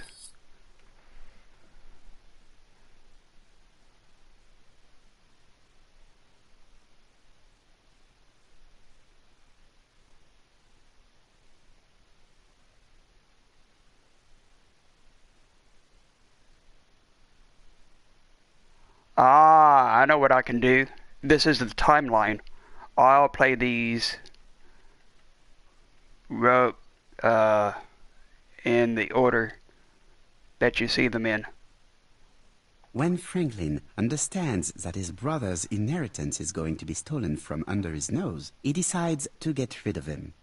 In order not to be considered as a suspect, he has the idea of including the murder as part of a series that the police will put down to a madman. Franklin uses Sir Carmichael's medical records to choose his victims as well as the ideal suspect, Alexander Bonaparte Cust, who was seriously wounded in the war and suffers from bouts of amnesia. Franklin writes the letters he will send me before each murder on his own typewriter in advance. He contacts Cust by letter and offers him a job. Cust is convinced that he is working for a hosiery company.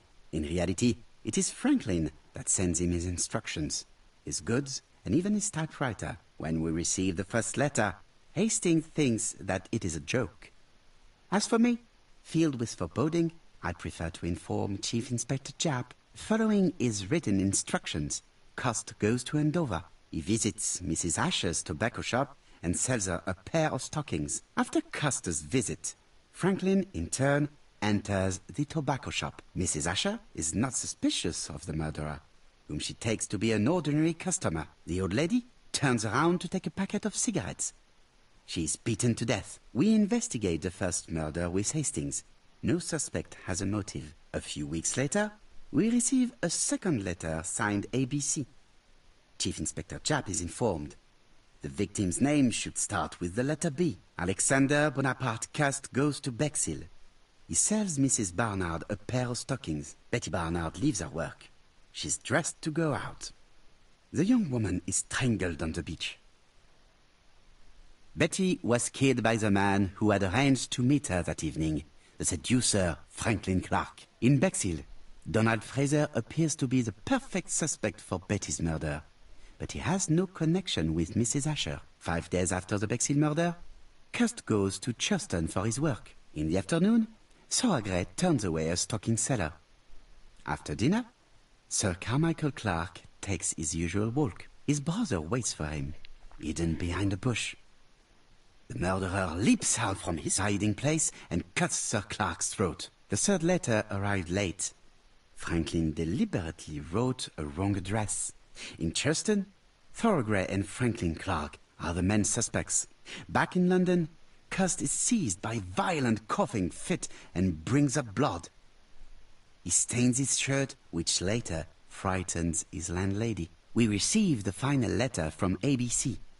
The next murder will be in Doncaster. The second general meeting in London highlights the common point between the victims, stockings and a throat condition. Custer's landlady telephones the Scotland Yard to tell them about her suspicions.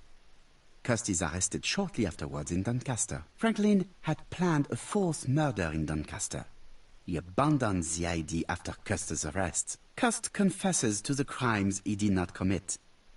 He's an easy culprit. Too easy. Franklin Clark is unmasked.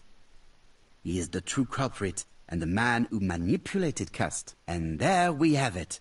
Another case solved by Hercule Poirot. So that's what that was. Clark was the real murderer. Andover, Bexhill, and Churston.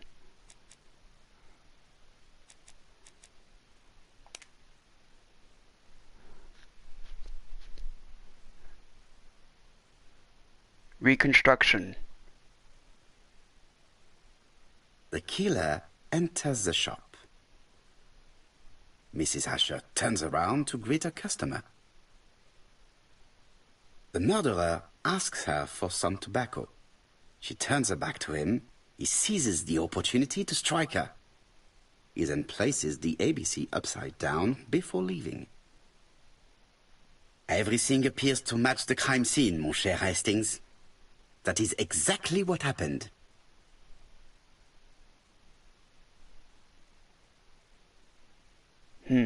Reconstruction success. And now for Bexhill. Reconstruction. The killer and the victim are walking on the beach. Miss Betty has a bag, a belt around her waist, and carries her shoes in her hand. Both of them walk slowly to hut number 5. Both of them walk slowly to hut number 6. Miss Betty enters the hut.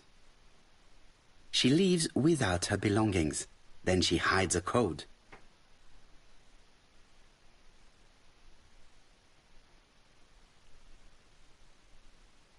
They keep walking. Then she removes her belt. The murderer moves behind her and then attacks her by surprise. The body falls, lifeless, on the sand. Everything appears to match the crime scene, mon cher Hastings. That is exactly what happened.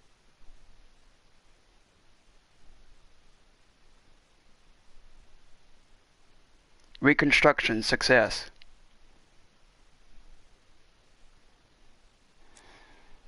Now for Churston. Reconstruction. Sir Clark is taking his customary walk. Our killer is hiding behind a bush. The old man walks quietly along the gravel path. Then he turns towards the sea to gaze at it. The killer leaves his hiding place on the right-hand side. He approaches silently over the grass. Then he throws himself on his prey and cuts the poor man's throat. He then lays down the ABC before leaving. Everything appears to match the crime scene, mon cher Hastings. That is exactly what happened. Reconstruction success. Now for the awards. Let's see what we have. Cupid Bow Mustache, finish Andover. Walrus Mustache, finish Whitehaven after Andover. Pyramidal Mustache, finish Bexhill. Marshall Mustache, finish Whitehaven after Bexhill. Pencil Mustache, finish Churston, first visit. Curve and Swoop Mustache, finish Whitehaven after the first visit to Churston. The Hungarian mustache finished Churston's second visit. The handlebar mustache finished Whitehaven after the second visit to Churston. The candelabra mustache finished Marbury Guest House. Kaiser mustache finished questioning Cust. Imperial mustache unmasked the murderer. Cat's eye, Pyro excels in observing human nature. You are receiving this award for having penetrated one person's thoughts with a simple look. Falcon's eye, Pyro excels in observing human nature. You are receiving this award for finishing half the observations. Neuron, as Pyro says, everybody has little gray cells, but they differ in quality. Yours are exceptional. You've solved one question. Synapse, as Pyro says, everybody has little gray cells, but they differ in quality. Yours are exceptional. You've solved half the questions. Cortex, as Pyro says, everybody has little gray cells, but they differ in quality. Yours are exceptional. You've solved all the questions. Rustic confessional, it's nice to confide in Uncle Pyro, and that is why you conducted an interrogation to perfection. Romantic confessional, it's nice to confide in Uncle Pyro, and that is why you conducted half of the interrogations to perfection. The Gothic confessional, it's nice to confide in Uncle Pyro, and that is why you conducted all of the interrogations to perfection. Four-leaf clover, you believe that symmetry is the source of all beauty and that order creates virtue. Snowflake, you believe that symmetry is the source of all beauty and that order generates virtue. What a pleasure it is to sort through things and tidy up. Small donkey, even Pyro sometimes makes mistakes. Purring tomcat, comfort is important. This award is being awarded to you simply for having taken the time to sit down in a good chair. Cleaning tomcat, your mustache is at the heart of your personal care. That is why it is so exceptional. Single gear, glory to the hand of man, the equal of his mind. One is nothing without the other, and it is by using both that you were able to solve a riddle. Double gear, glory to the hand of man, the equal of his mind. One is nothing without the other, and it is by using both that you were able to solve half of the riddles. Quadruple gear, glory to the hand of man, the equal of his mind. One is nothing without the other, and it is by using both that you were able to solve all of the riddles. Newspaper. The newspapers are talking about the case, therefore they are also talking about you. Do not hesitate to read them. Fame is not all that unpleasant. Stone. You are being stoned by the press, but you are taking matters very calmly. All great men have had their moments of solitude. Incense burner. The newspapers that were criticizing you yesterday are praising you today. Be honest. It is much nicer. Nietzsche mustache. Thus spoke Pyro. You've done your thinking all on your own, then.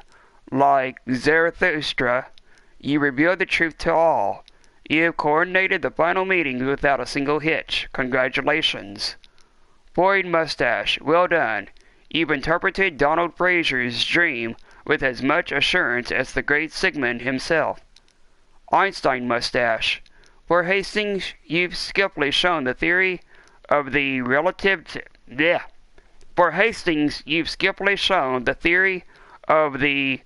relativity of viewpoints. That of a sick old lady has as much value as that of a pretty young girl. Fantastical mustache. You have proved your artistic flair by discussing porcelain with Thor Grey. Samurai mustache. Masterful. You've opened Sir Carmichael's secret drawer. You've put the animals in the right place. Take your rightful place, that of the Emperor in the middle. Gandhi mustache. As you were loading the revolver, you entrusted to Hastings with blanks. You clearly chose a non-violent approach to the problem. You'll thank yourself for it. Yeah, 'cause you actually saved Franklin from killing himself. The sheriff mustache. Masterful. You intervened just in time. Your fortuitous telephone call probably saved the life of the owner of the Black Swan Hotel. Thor's hammer. You've tamed the Nordic firestorm. Thora Grey was unable to protect her secrets, and you have brought them to light with the force of your logic. Telescope.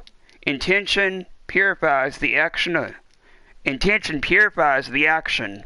Some indiscretions are tolerated in the interest of truth, such as searching without a warrant, reading the Clark's correspondence, and opening a parcel addressed to Thora Grey.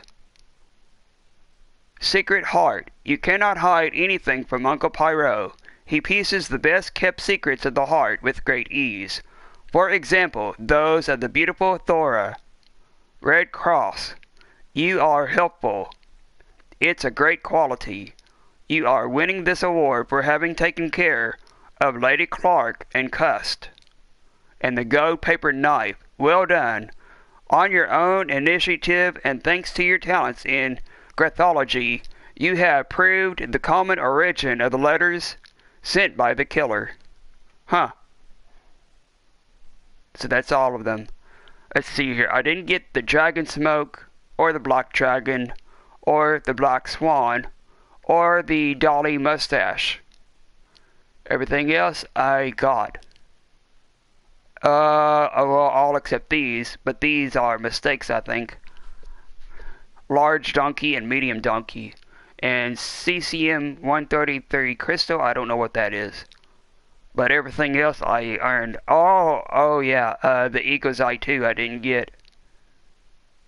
But everything else I did. So that's 1, 2, 3, 4, 5, 6, 7, 8, 9, 10, 11, 12, 13, 14, 15, 16, 17, 18, 19, 20, 21, 22, 23, 24, 25, 26, 27, 28, 29, 30, 31, 32, 33, 34, 35, 36, 37, 38, 39, 40, 41, 42.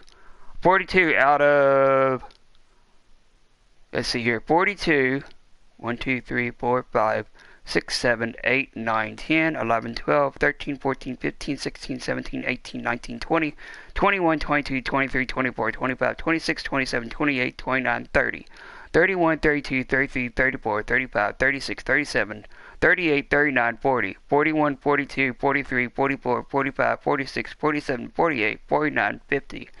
42 out of 50. So that's what?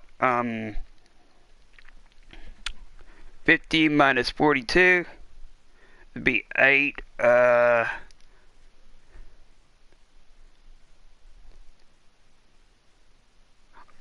yeah. I didn't earn 8, but this is good though.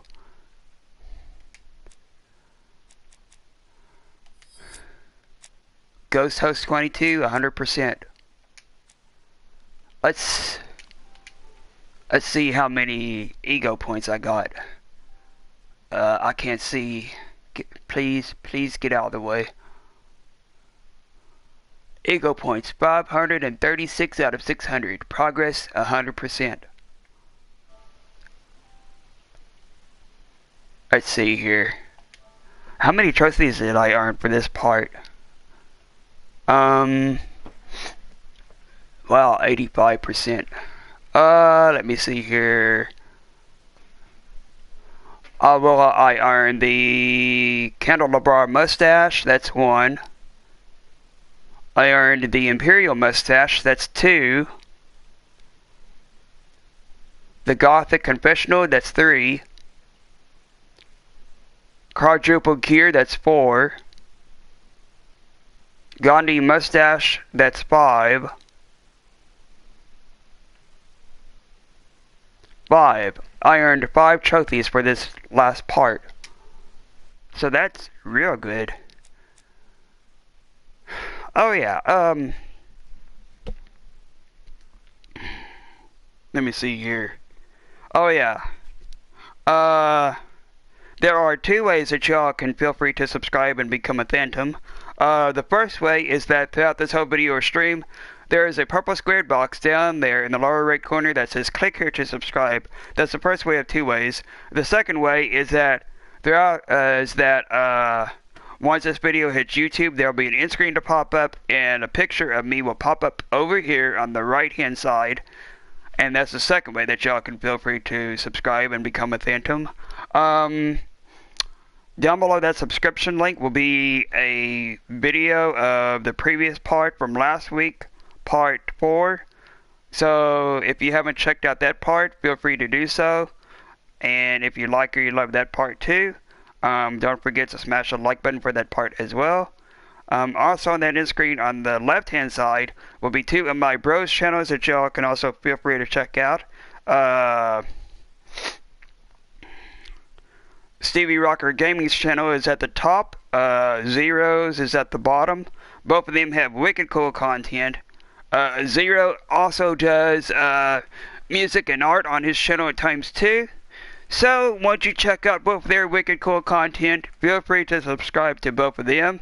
Both of them would greatly appreciate that. And basically just feel free to check out any of my bros / best friends wicked cool content on any other channels in the featured channel section of my channel. And once you check out any of their wicked cool content, feel free to subscribe to any one of them.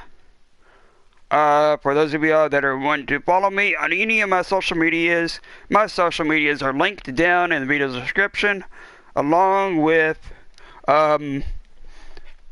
my mailing address. For those of y'all who want to see me later or to drop me a line, feel free to do so.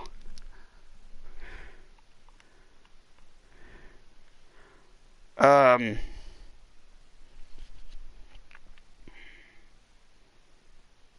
on a minute.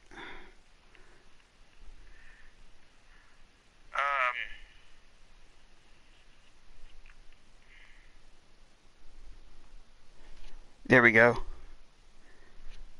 Also, for those of y'all that are looking for me on Discord, type in GhostHost22 hashtag 3011 and I should pop up on there. And for you now, type in Hot Mysterious, B as in baseball, O as in orange, I as in ice, and the numbers 21. And by typing that in, you should also find me on YouNow when you type that in.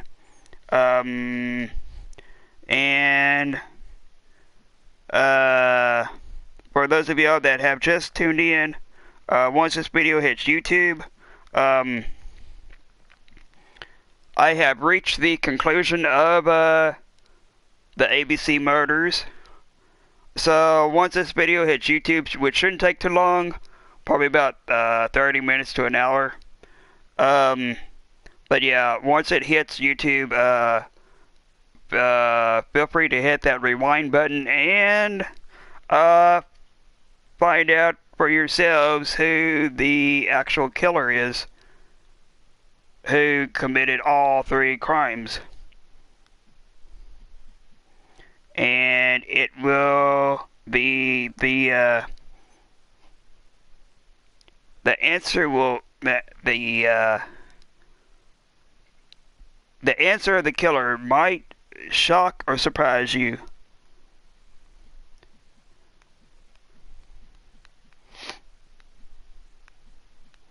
So what I'm doing now is I'm typing my Teespring link in the chat. That has some of my merch on there, like shirts, t-shirts, shirts for women, classic tank tops, hoodies, and socks. And the prices for everything is listed on that website, so feel free to check out this website link after I hit the enter button. I think, yeah, that's the right link. So, yeah, anyway, after this stream, I'll be doing another one, which I'll be starting, what is it, the first part of the first, I'll be redoing, what is it, the Bandicoot game from, what year did I do that? 2017? Anyway, I'll be doing that after this stream ends. So for those of y'all that are into Crash, keep an eye out for that part, which should be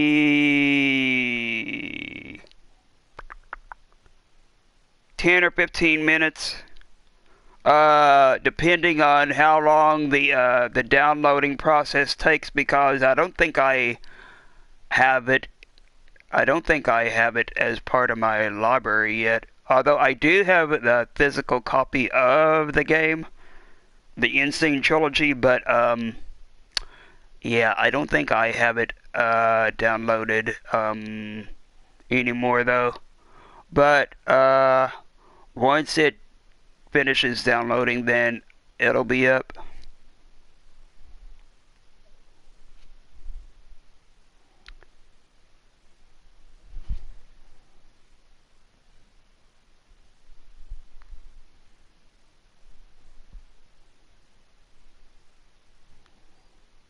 But yeah, it'll be up after it finishes downloading. Which, let me see here, next Saturday will be also part 2 of the first Bandicoot game.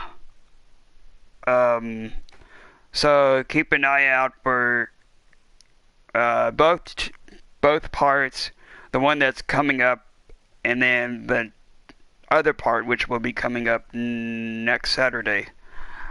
And as far as tomorrow goes, I'll also be doing 2 games, which I'll try to be up at, I should say 6:30 or 7 p.m. I think I'll be up by then. I should be. But yeah, I'll be doing, some more Dead by Daylight, and, I'll be doing some more Dead by Daylight and San Andreas afterwards. So, yeah, for those of y'all that are into Dead by Daylight or San Andreas or both, keep an eye out for those 2 parts, for tomorrow night, Sunday night. Or no, tomorrow evening, Sunday evening, tomorrow very early Sunday evening. I know my schedule is a little bit screwed up at the moment. But yeah, keep an eye out for those 2 parts tomorrow. Like what I said, I'll try to start doing Dead by Daylight at 6:30 or 7, which tomorrow will be the last day before, what am I trying to say here? Tomorrow will be the last day before the whole changing time nonsense that is still very foreign to me. I think it's when daylight savings time starts or something like that. Anyway, yeah, I'll be doing that here shortly. So, anyway, I earned 5 trophies for this part, the conclusion. So, yeah, anyway, I'll see you all Phantoms again soon for the first part of the Crash game. So, yeah, anyway, this has been GhostHost22 signing out for now. And for those of y'all that are into Crash Bandicoot, I'll see you all sometime soon. Anyway, bye for now. And as always, new people / current / future Phantoms, remember to always stay wicked. Bye. See y'all then. See y'all Phantoms then. Very soon. Possibly. I don't know yet. That all lies on the downloading process. Anyway, bye. Peace! Much love and good vibes. Rock on. And I appreciate every single one of y'all that has been watching this last part of Agatha Christie's The ABC Murders. That includes my bro Stevie, and anybody else who is watching or who will be watching once this video hits YouTube. I appreciate every single one of y'all that tune in to watch. So, yeah, anyway, bye. Catch you all Phantom soon. Later. Bye.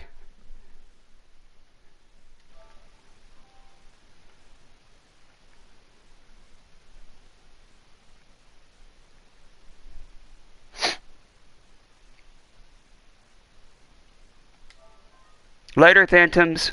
See you all for the first part of the Crash Bandicoot game sometime soon. Bye.